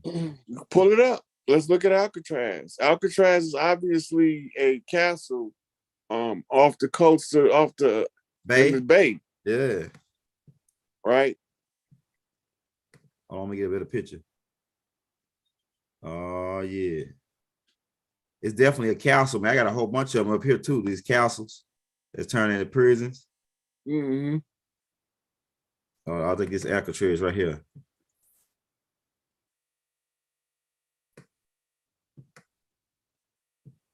Yeah, you can tell that was a fort. It was a fort. Mm-hmm. That's what they said they may turn the military base into a prison. But you got to remember, they're still old as fuck. Yeah. Yeah. Right. So they might say it was a military base, but when did it become the military base is the question. Yeah. Because it was probably one of our castles, and we probably had this one where we boat across. When we went to war, we took our whole family, dropped kids off in the South. When we say drop the kids off in the South, we mean from the Texas, Louisiana border all the way into Florida. Mm-hmm. Right? And we was dropping kids off with Big Mama. That's why all of the plantations had all of the different mixes of kids, because we was coming from all tribes. Right? So this is how they filtered us out and merged in the Mongolian Hun hybrids that they had, and they was using the servants and passed them off as us to sign treaties. Yeah, it make a lot of sense now. That make a lot of sense. Right. So Lois and Clark is going to assess the lay of the land. We gotta remember, they went on that expedition because of the Louisiana Purchase. When they get to Louisiana Purchase, they get a land report from the French. From the French land report, they know that all of the people from the land went southeast. We going to fight guerrilla wars. Fuck your castles. What good is your castle if your people getting slaughtered? Right. So we came out of our castles all over the land. They all over the land. They old as hell, but they trying to tell us that they all was built around the early 1900s. Yeah, that's a damn lie. You know that. That's a lie of convenience, because now you don't have to answer for the labor. That's right.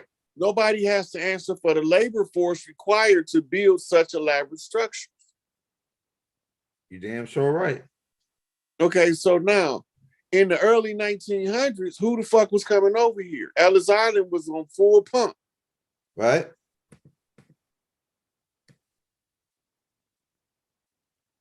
Yeah, that's the history of Alcatraz, but I can't read it. Yeah, it said that the group of Mayans were controlling this island, Mayans.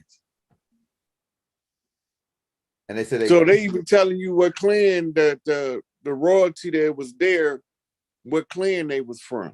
Now we talking Queen Califia. Right, that's Leah. You know, that could have been Queen Khalifa Island, man. What she was having her castle, her big castle, how she ruled from. It's totally possible, because that's what California is named after. Yeah. right? Now, remember, you got two cities of the sun. You got LA and Miami. Okay.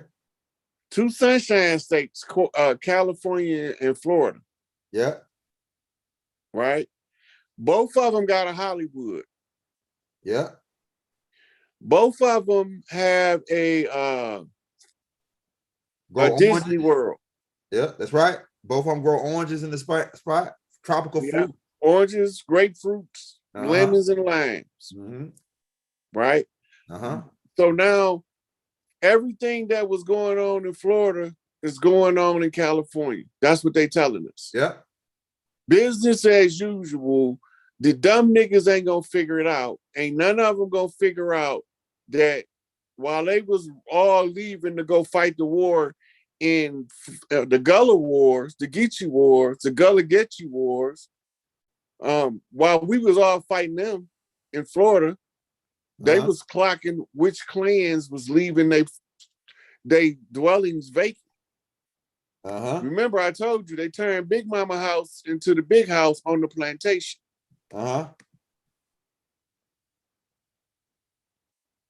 Having no allowance. I got some more picture. Here go a picture of one of the castles and how it was built too. Mm-hmm. Those are called longhouse style. Those are barracks, and we used to build like that. We didn't live far away from lions, tigers, and bears. Well, not necessarily lions, but yeah, mountain lions. Yeah, Cool. yeah, mountain lions. But the mountain lions, the tigers, the bear, not the tigers, the bears, the wolverines, all that shit ran the land. We didn't interfere with them, so we built shit like this to keep them out. Yeah, this right here, this definitely takes you. It looks similar to the how Mansa Musa was laying his stuff out. Mm-hmm. Come on, I got a couple more. Hey, we got about 23 minutes. We got to start taking questions in about 5 more minutes. So get your questions together for the brother. Let me see. Okay, let's go back. Let's go back. We can go up here. These are some time I found that were turned into prisons. And these are all in America. All these castles in America. It's a shitload of castles in America, man. And they telling you this shit. Man, I keep singing this song till I'm blue in the face. That we was royalty over here. We believed in the adornments of nature was more beautiful than the adornments of man. We didn't wear crowns. We wore feathers. You know another thing too. Then Martin Lawrence, when he fit in that movie Black Knights, then he go back into medieval times in America, not in the overseas, because he was in America when he went through that thing, wasn't it? Yeah, it's totally possible. Yeah, and he was in the castles, and they was talking about, and they was calling him Moor up in that damn tape too. Yeah, he was getting on his nerve too, wasn't he? Yeah, he said, "Oh, you keep on calling me a Moor." Like, yeah, you sure right. He kept on saying, "Yeah, you right." Oh shit, I'm about to go back and watch that again, man. I'm about to go. Oh shit. He just started some shit, right? So I'm about to go back and watch that again. He was getting irritated about it. So when I tell the people that we had castles on the land, they turned our castles into prison. Just like they turned Big Mama house from orphanage into a goddamn plantation. Hey, yeah, go ahead. So the Lewis and Clark expedition is what declared the land vacant. Okay. Now, using the salvage law, they can exercise a squatter's right, and then they can start dividing the land up in what they call the Northwest Territory. Man, that's crazy. So let me put this together in my head so far to sum here what we're talking about. All right, so we built these castles. We were living in these castles, royalty. When the war started, when they was trying to steal our people land, we went to go help them on the east, like Noble Drew Ali was pointing, saying that they came from the left side. We went to the left to go help these people, and when we left, they came and squatted on our property, on our castles, and said, "Oh, they left them." Right. They said, "There, look, this it sounds something like this. There's no royalty here. all of the castles are vacant. What? Go ahead, man. All right, now that they declare the castles vacant, who's going to exercise the jurisdiction over their salvage claim? That's right. Right?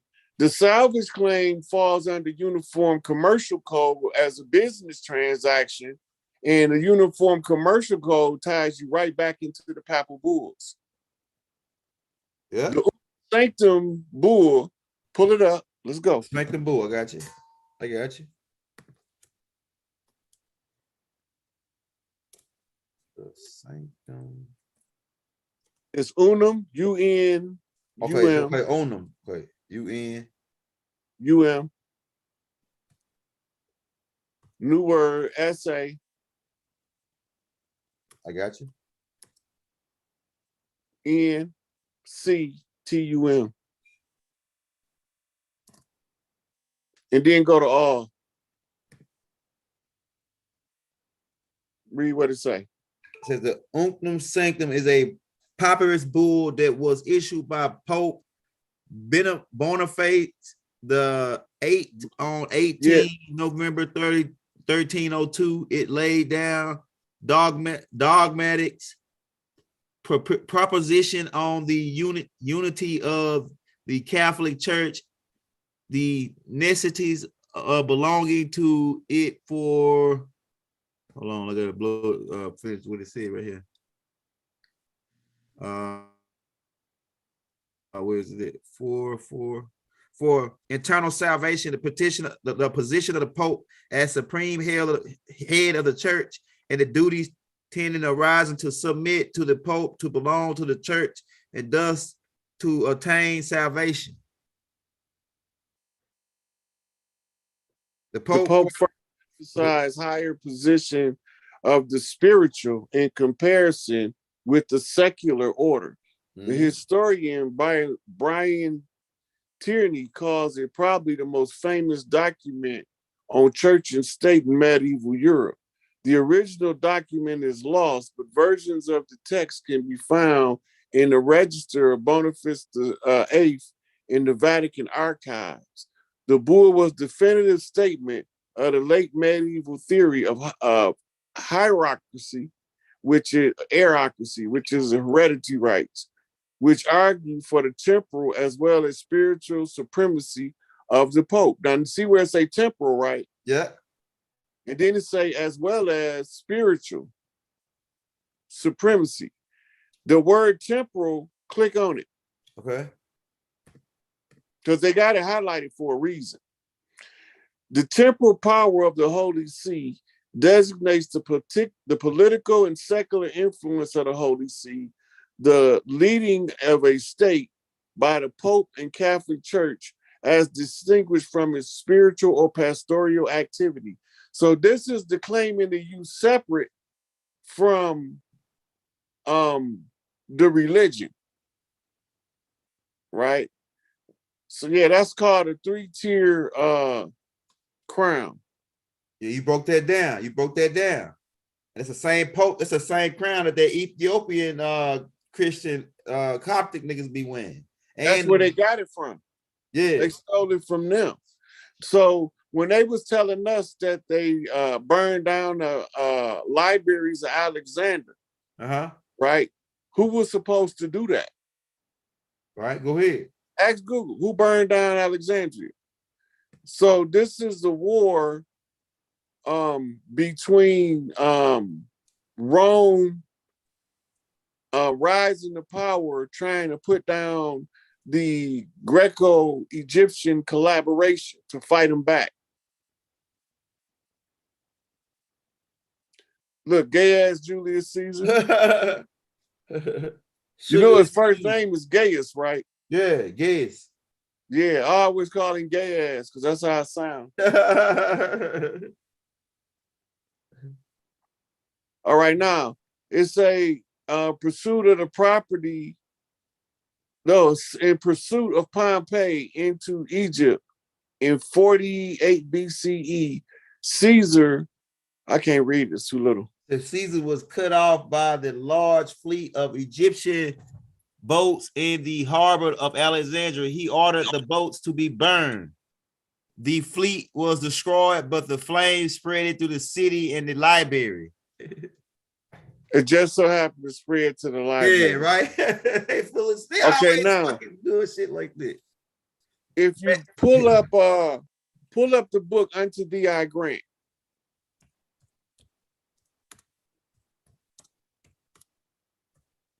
Unto Thee, THE. Okay. The dude's name is Unto Thee, UNTO, new word. Right there, the first one. Okay, economy of life. It don't matter which one you clicked on, they all the same. The one I got is the brown one though. The right here, the first one. Yeah. All right, let me save it. You got the brown one like that one, or this brown one like this one? The one It's actually the actual book is in the second row. Golden Trade of the Moors. Let me say that. We'll come back to that. Might have something to do with the shit you talking about. Okay, in this book right here, it's a picture of a monk standing in front of a whole bunch of ancient scrolls in Tibet.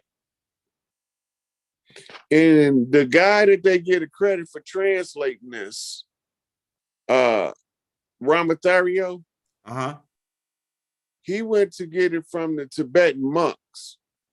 The Unto Thee I Grant is in the Circle 7 in parts called Holy Instructions from the Prophet. What? Go ahead. All right. This was originally written, according to the introduction, by Amenhotep III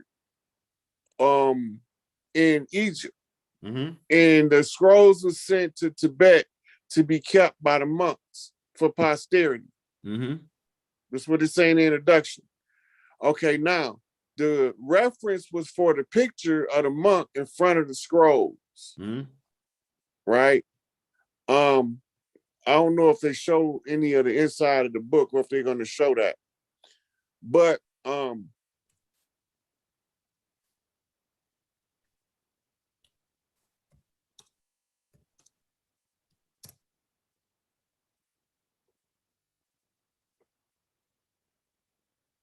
they probably don't. Look at, put photos between Grant and inside.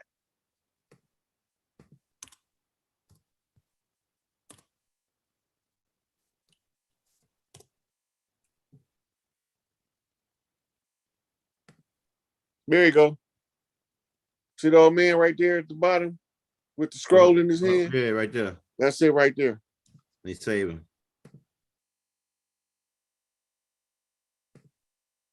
Let me blow him up for you.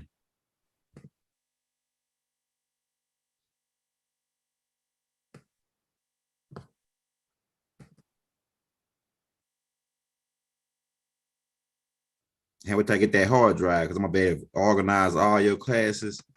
They're gonna be lit. Read what it said at the bottom. Chief Lama. Chief Lama, Abbott. Or Abbott.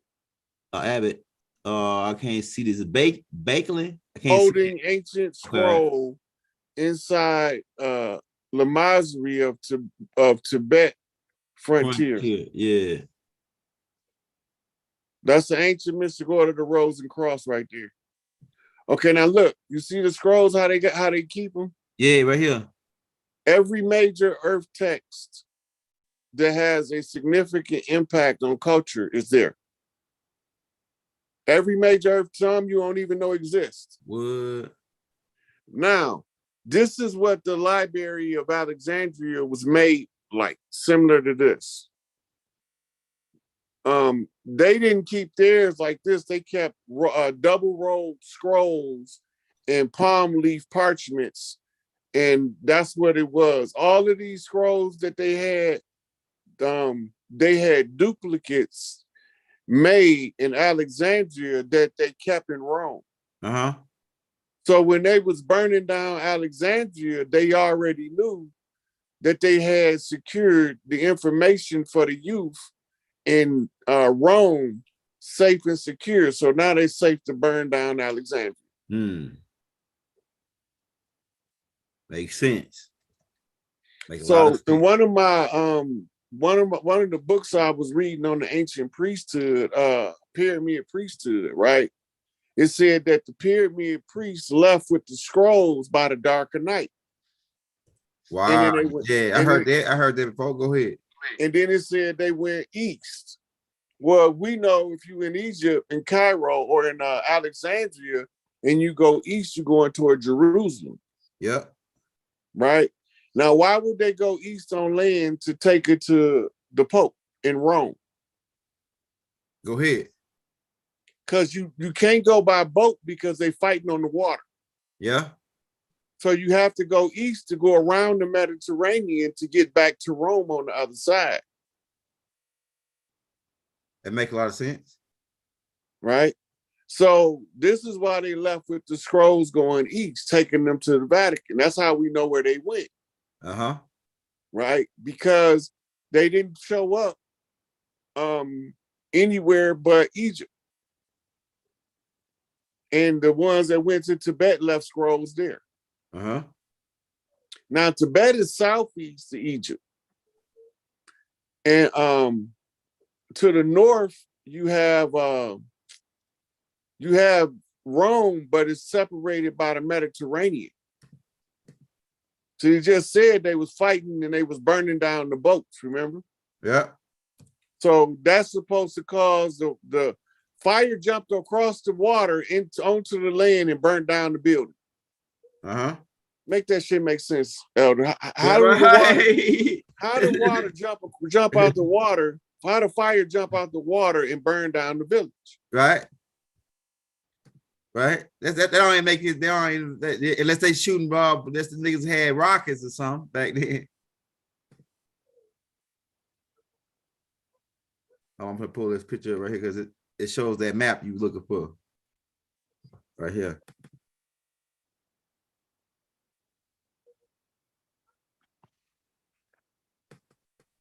Damn. What the hell? There you go. You see where it say Alexandria at? Yeah. Now that's the only way you can get there going east is you got to go around the landlocked. Yeah. Right here. Matter of fact, they had to go around the Black Sea really too. Go this way, like this. Mm-hmm. Now remember, That's when how you got Hannibal fit right there. Hannibal went through France into Italy, coming from Macedonia in that area. Mm-hmm. Right? And it was a nigga in the Senate that sold out Hannibal. Yeah, go ahead. Right? Hannibal needed more supplies. He had Rome defeated. And when he sent for more supplies, the senator was like, fuck him, let him find his way home. Damn, it look like a boot too right there. Yeah, that's Italy. So now when he left his stronghold to secure Rome, Rome had sent armies through Spain across the Pillars of Hercules to invade Carthage.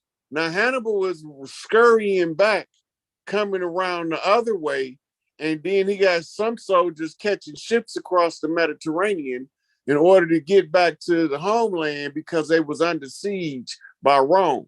Mm-hmm. Right? And that's what caused Carthage to fall to Rome.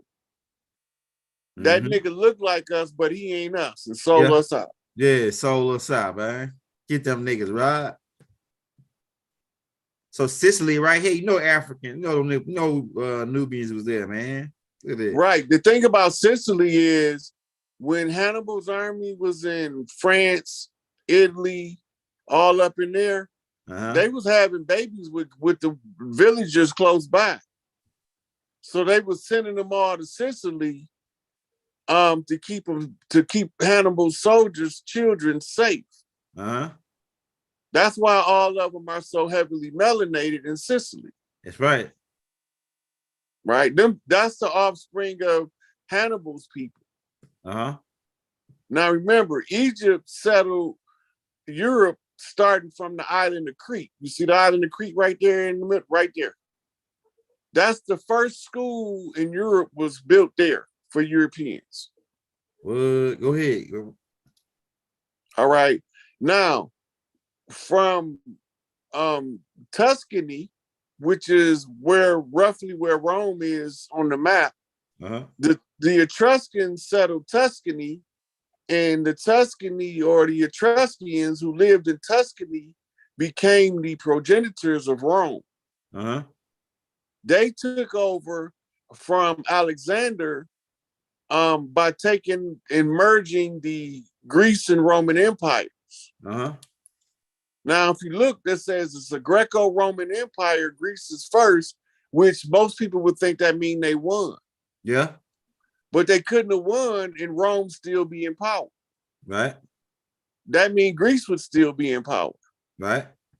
But Rome is the one wielding the power, so that tells you who ruled. That's right. Okay. Now, all of this is going on.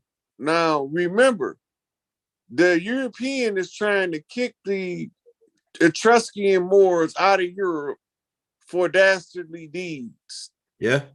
Okay. Now, look up, go to the search engine and put in Algonquins in Europe. ALGONQUINS in Europe.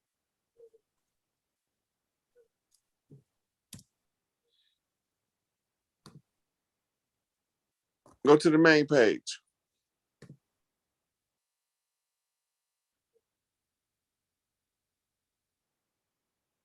Can you read that? What it say? Says the Algonquins tribe lives mostly in southern Canada and upstate New York with the European. Oh shit, that's them right there, Rod. Traders arrived. We got them niggas sold the beaver fur. Oh yeah, them niggas. That's those niggas you said they high in upstate New York.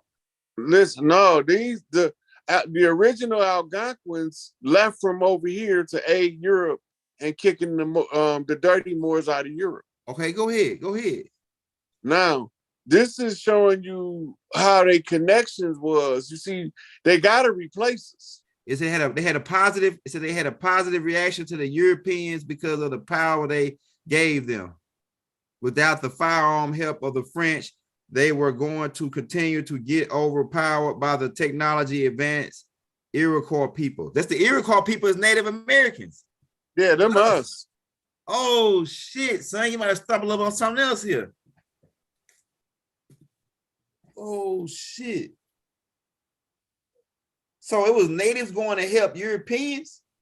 Yeah. Put in what the fuck? How do you got it written in there? Because I can't see it. It says Algonquins in Europe. Yeah. Put European war, EAN behind Europe. Okay. And war.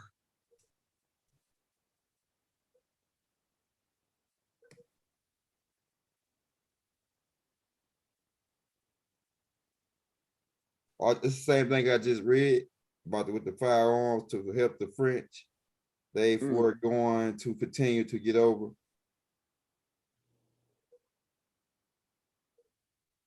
Okay, put book behind it.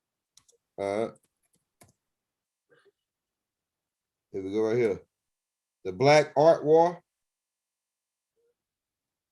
This should say Algonquins in Europe. Okay, right here. The last Algonquins, the Cold War. Hold up. Okay. Hold up. Let's see.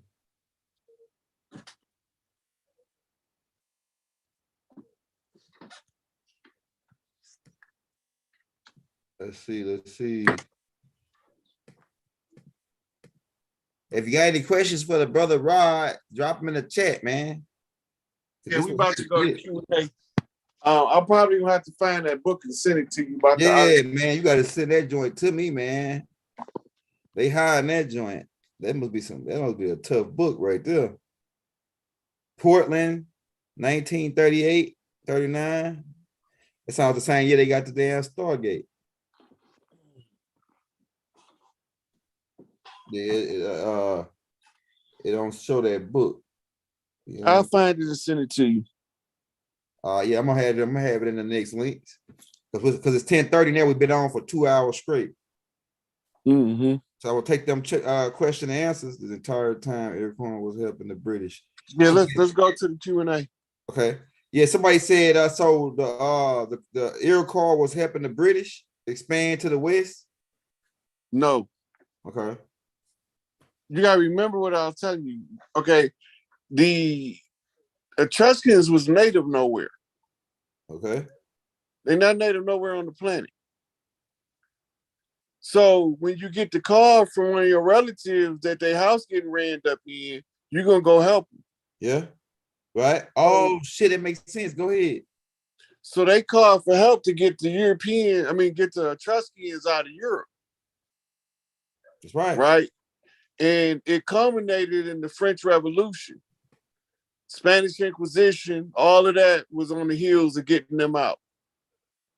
Right. Then they sent them to some place called Al Maghrib. Al Maghrib means Northwest Africa. They keep telling us over here is Northwest Africa, but that's nothing further from the truth. Damn. Hey, these some niggas right here. Look.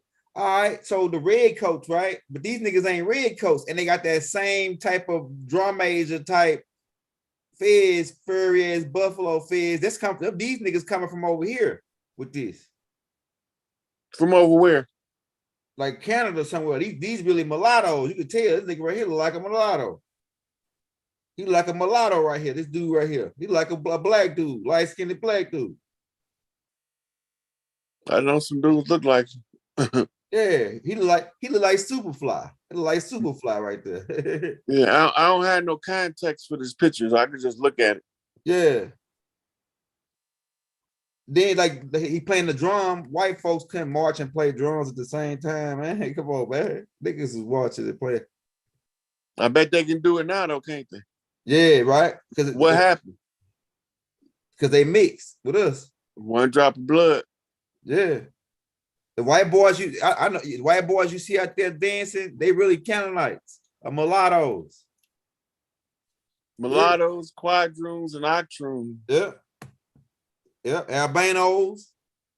What you see for the questions in the comment section? Yeah, so the Etruscans are ETs, extraterrestrials.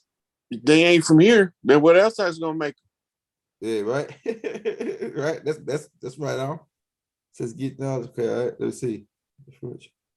Okay, let's see what's gonna happen with our dear loved ones. I don't know what they mean by that. Let's see. Got any questions, man? Says why did we listen to the laws and why do we listen to their laws and their authority? These beings that came over here to take us over, these Etruscans. They killed off the leadership first. Okay. When you don't got no leadership, anybody can be the leader as long as he looked the part. The paperwork make them look official and legitimate. But the face of the paperwork say that it's illegitimate. Uh-huh. It's a con game, a Ponzi scheme, a constructed fraud. So it was the Pope who ordered them to do it in the 1300s, right? It was several papal bulls, the Pope Beneficent, Pope Innocent, and it's another one, but it's like 3 major papal bulls that give the Pope ownership of everybody and declare everybody imbeciles. The only thing you can do is assert your right as pretender to the throne to overthrow the jurisdiction. Mm-hmm. That's what we doing now. So now that we did all that, we got to get popular support for the system to flip by making or informing them that the faster they stop supporting the system, the faster we can get on to the next system. This shit over with.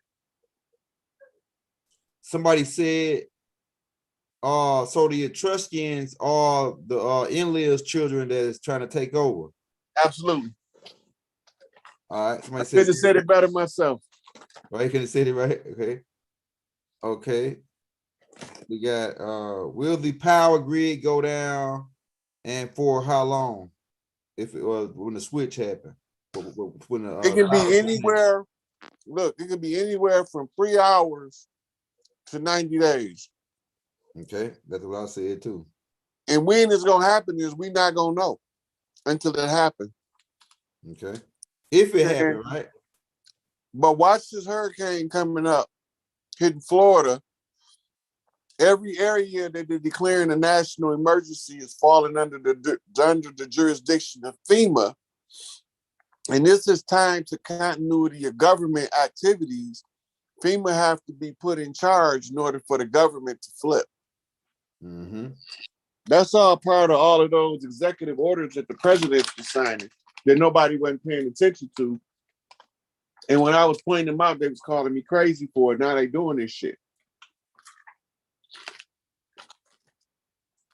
Somebody said, okay, we're gonna take like 2 more, then we're gonna get out of here, man, because we already ran over time. Here we go. What we got right here? Who are the worst? Who are the worst?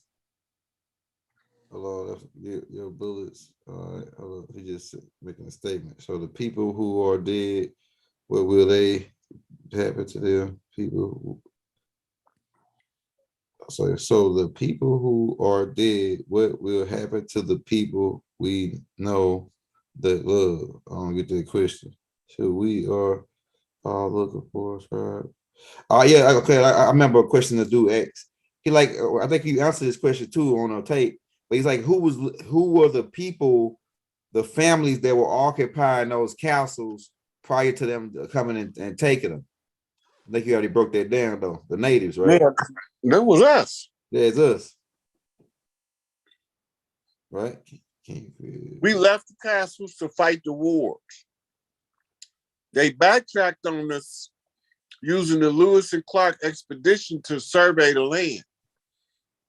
Upon the inspection and the survey, all of the castles were empty. Mm-hmm. Because they said the castles was empty, they blamed it on the shipwreck, the good ship Plymouth, the shipwreck. So when they blame it on the shipwreck, now they expand they salvage rights to cover the newly discovered crash scene of the Louisiana Purchase that they didn't know they had knocked the royalty out of their castles when they collided into the bay over there off of DC. Mm-hmm. So they said, well, all of the royalty gone on the land because ain't nobody in none of the castles. So we just gonna put all of it under salvage law. And then we're gonna execute under the corporate charter called the Constitution in order to exercise our jurisdiction under the salvage right and squatters' right. That's what they did. And we got 700 people in here, man. Everybody hit that like for your brother so I can get that algorithm up. And this is right here, the last question we got for your brother Rod. And we're gonna let you get out of it because I know you're a busy guy. Then you probably want to get in touch with because Black Magic called you too. He probably still be up. Hey, shout out to brother Black Magic. After the last question is, they say after the queen died or whatever, that the wealth that they had, that she had power of, has that been switched back to its original owner, or what did that wealth go? The queen have, if she had any? Oh, they stole a whole bunch of shit. They was real good at they thievery. Mm-hmm. And they got it all cataloged, believe it or not, because they had to catalog everything they stole. Wow. Especially the ancient Egyptian artifacts with like King Tut's face and like all the gold, the gold fixtures. Now, all of that stuff, it's gonna be a museum built in Egypt. A huge, huge museum, probably the biggest one we've seen in the world. Mm-hmm. And each one of those tombs that they raided, they have to return. They're gonna have an amnesty period to return it, because if anybody get caught with it, it's punishable by death. So they're gonna return all of the artifacts to Egypt. But that ain't just the only one, because they got very important artifacts from Benin, from Côte d'Ivoire, from South Africa, from varying places around the continent of and from over here. We got to determine what we want our museum to be built like, to receive all of our artifacts that Smithsonian stole, and all of the archaeologists and anthropologists unearthing our ancestors. We want to put all of that where the youth can see that we've been running this motherfucker and we don't have no problem taking over to run it again. Mm-hmm. Right. So all of the wealth that they got, everything is accounted for. They know where everything came from. Every piece of jewelry that the queen got that's ridiculously expensive, they know what country it goes to. India is going to be building a museum, China, Japan, and Europe, believe it or not, because they have artifacts from Europe that's very, very old and very, very expensive if you were the owner of them. Mm-hmm. But all of those artifacts from tombs is declared, wherever you got it from, is declared to return to that geography, and the people is their responsibility to immortalize it, enshrine, and to use it as educational tools for the youth. Mm-hmm. Mm-hmm. We're gonna have extraterrestrial crafts and all kind of stuff for the children to explore as they grow up. Actual crafts from that's not even made out of a material from Earth. Mm-hmm. That's right. All right, man. So that concludes class today, young elder. Hey, this was fire, man. This class was. Hey, this is another hit, man. Because I got some more pieces.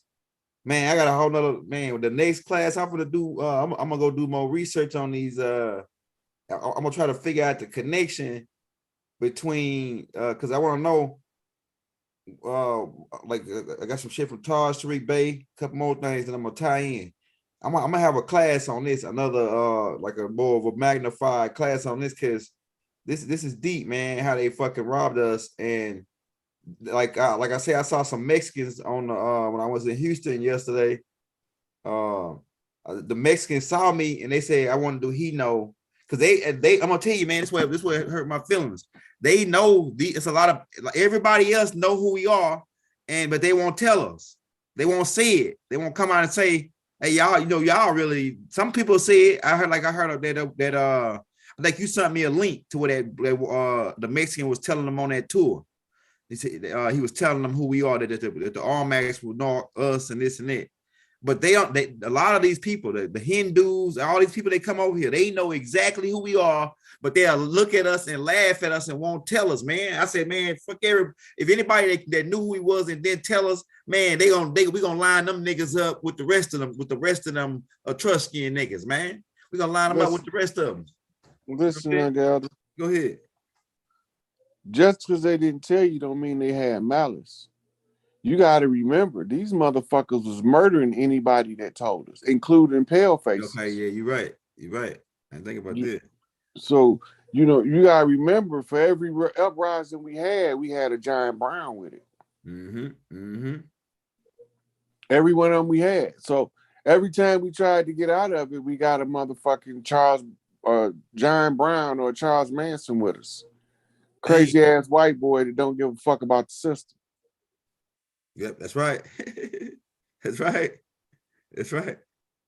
One thing about it, motherfuckers say what they want to, but I had none of the problems out of pale people that I have out of our people. That's right. As far as when I say shit, look, I'm at work. Motherfucker came and asked me a question and I gave him an answer.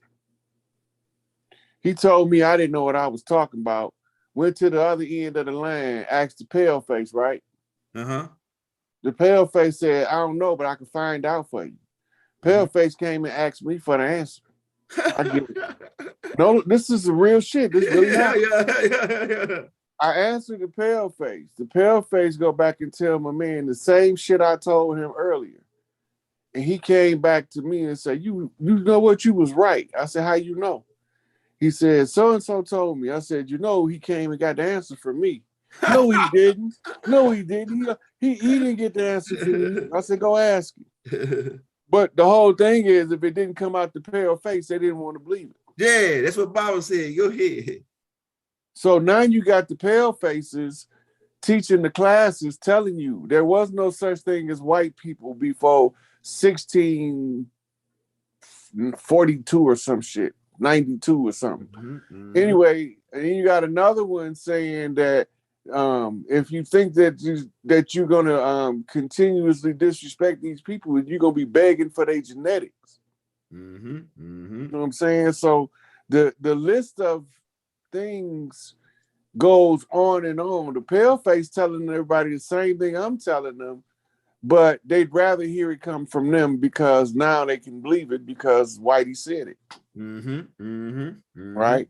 And they don't even know that the white man ain't even white. That's right. It's a status in law, the same as the black man ain't even black. It's a status in law. Not only is it a status in law, it tells you a definite, distinct group of people that fall under each classification. And under free white persons in law, it's an Englishman, a Moor, right? So, and some more shit. And then under black, you know, it just gives a physical description of the people. That they don't want to know who they is. They don't want to know they was wearing feathers. Fuck your feathers, I want my feathers. That's for all the righteous Moors. That's not to take it personally. It's just that I'm not a Moor. I want my feathers. Fellas up. We want to thank you, Brother Rod, for coming out, man. This right here was another classic, another banger, Young Elder Gang. Like I say, we dropped the Brother Rod Hayes Cash App in the links if you want to show him some love, because man, he put in his work. We're gonna build off of this right here, though. We're gonna build off of this. So like I said, man, hit that like, hit that subscribe button before y'all get out of here if you ain't subscribed to the page. And like I say, hit the bell. And if you don't receive something from us every day, come back and check. We're gonna get you back on, Brother Rod, sometime this week. So let me know when you're free again. We'll do another one, because this right here was hot. This right here was like, it's like it's like the big mama energy, the ancestors. Cause a lot of that stuff, when you be talking, I be like, man, there's no way he can know that, because like it's like the ancestors is talking through him. Cause you be going as it's like you be going as you go. It's like you be you be imagining it as you go, and the divine truth come to you as you talking, and it just flow out of you. It just flow out of you. And you make all the connections as you go, and it's like you got like a set amount of information, but it's like I can feel the energy of the ancestors talking through you and telling you certain things to say make that connection. Tell them about that. Tell them about this. Make that connection. I can hear Big Mama voice telling it, saying it, man. So hey, we about to get up out of here, man. This is another banger. Yeah, share it on your YouTube, share it on your Facebook, Instagram. You know what I'm saying? We about to get up out of here. Islam, peace, hotel. Shalom alaikum, assalamu alaikum, peace and harmony and love, ashug, divine love throughout the violence universe to all. Wadu.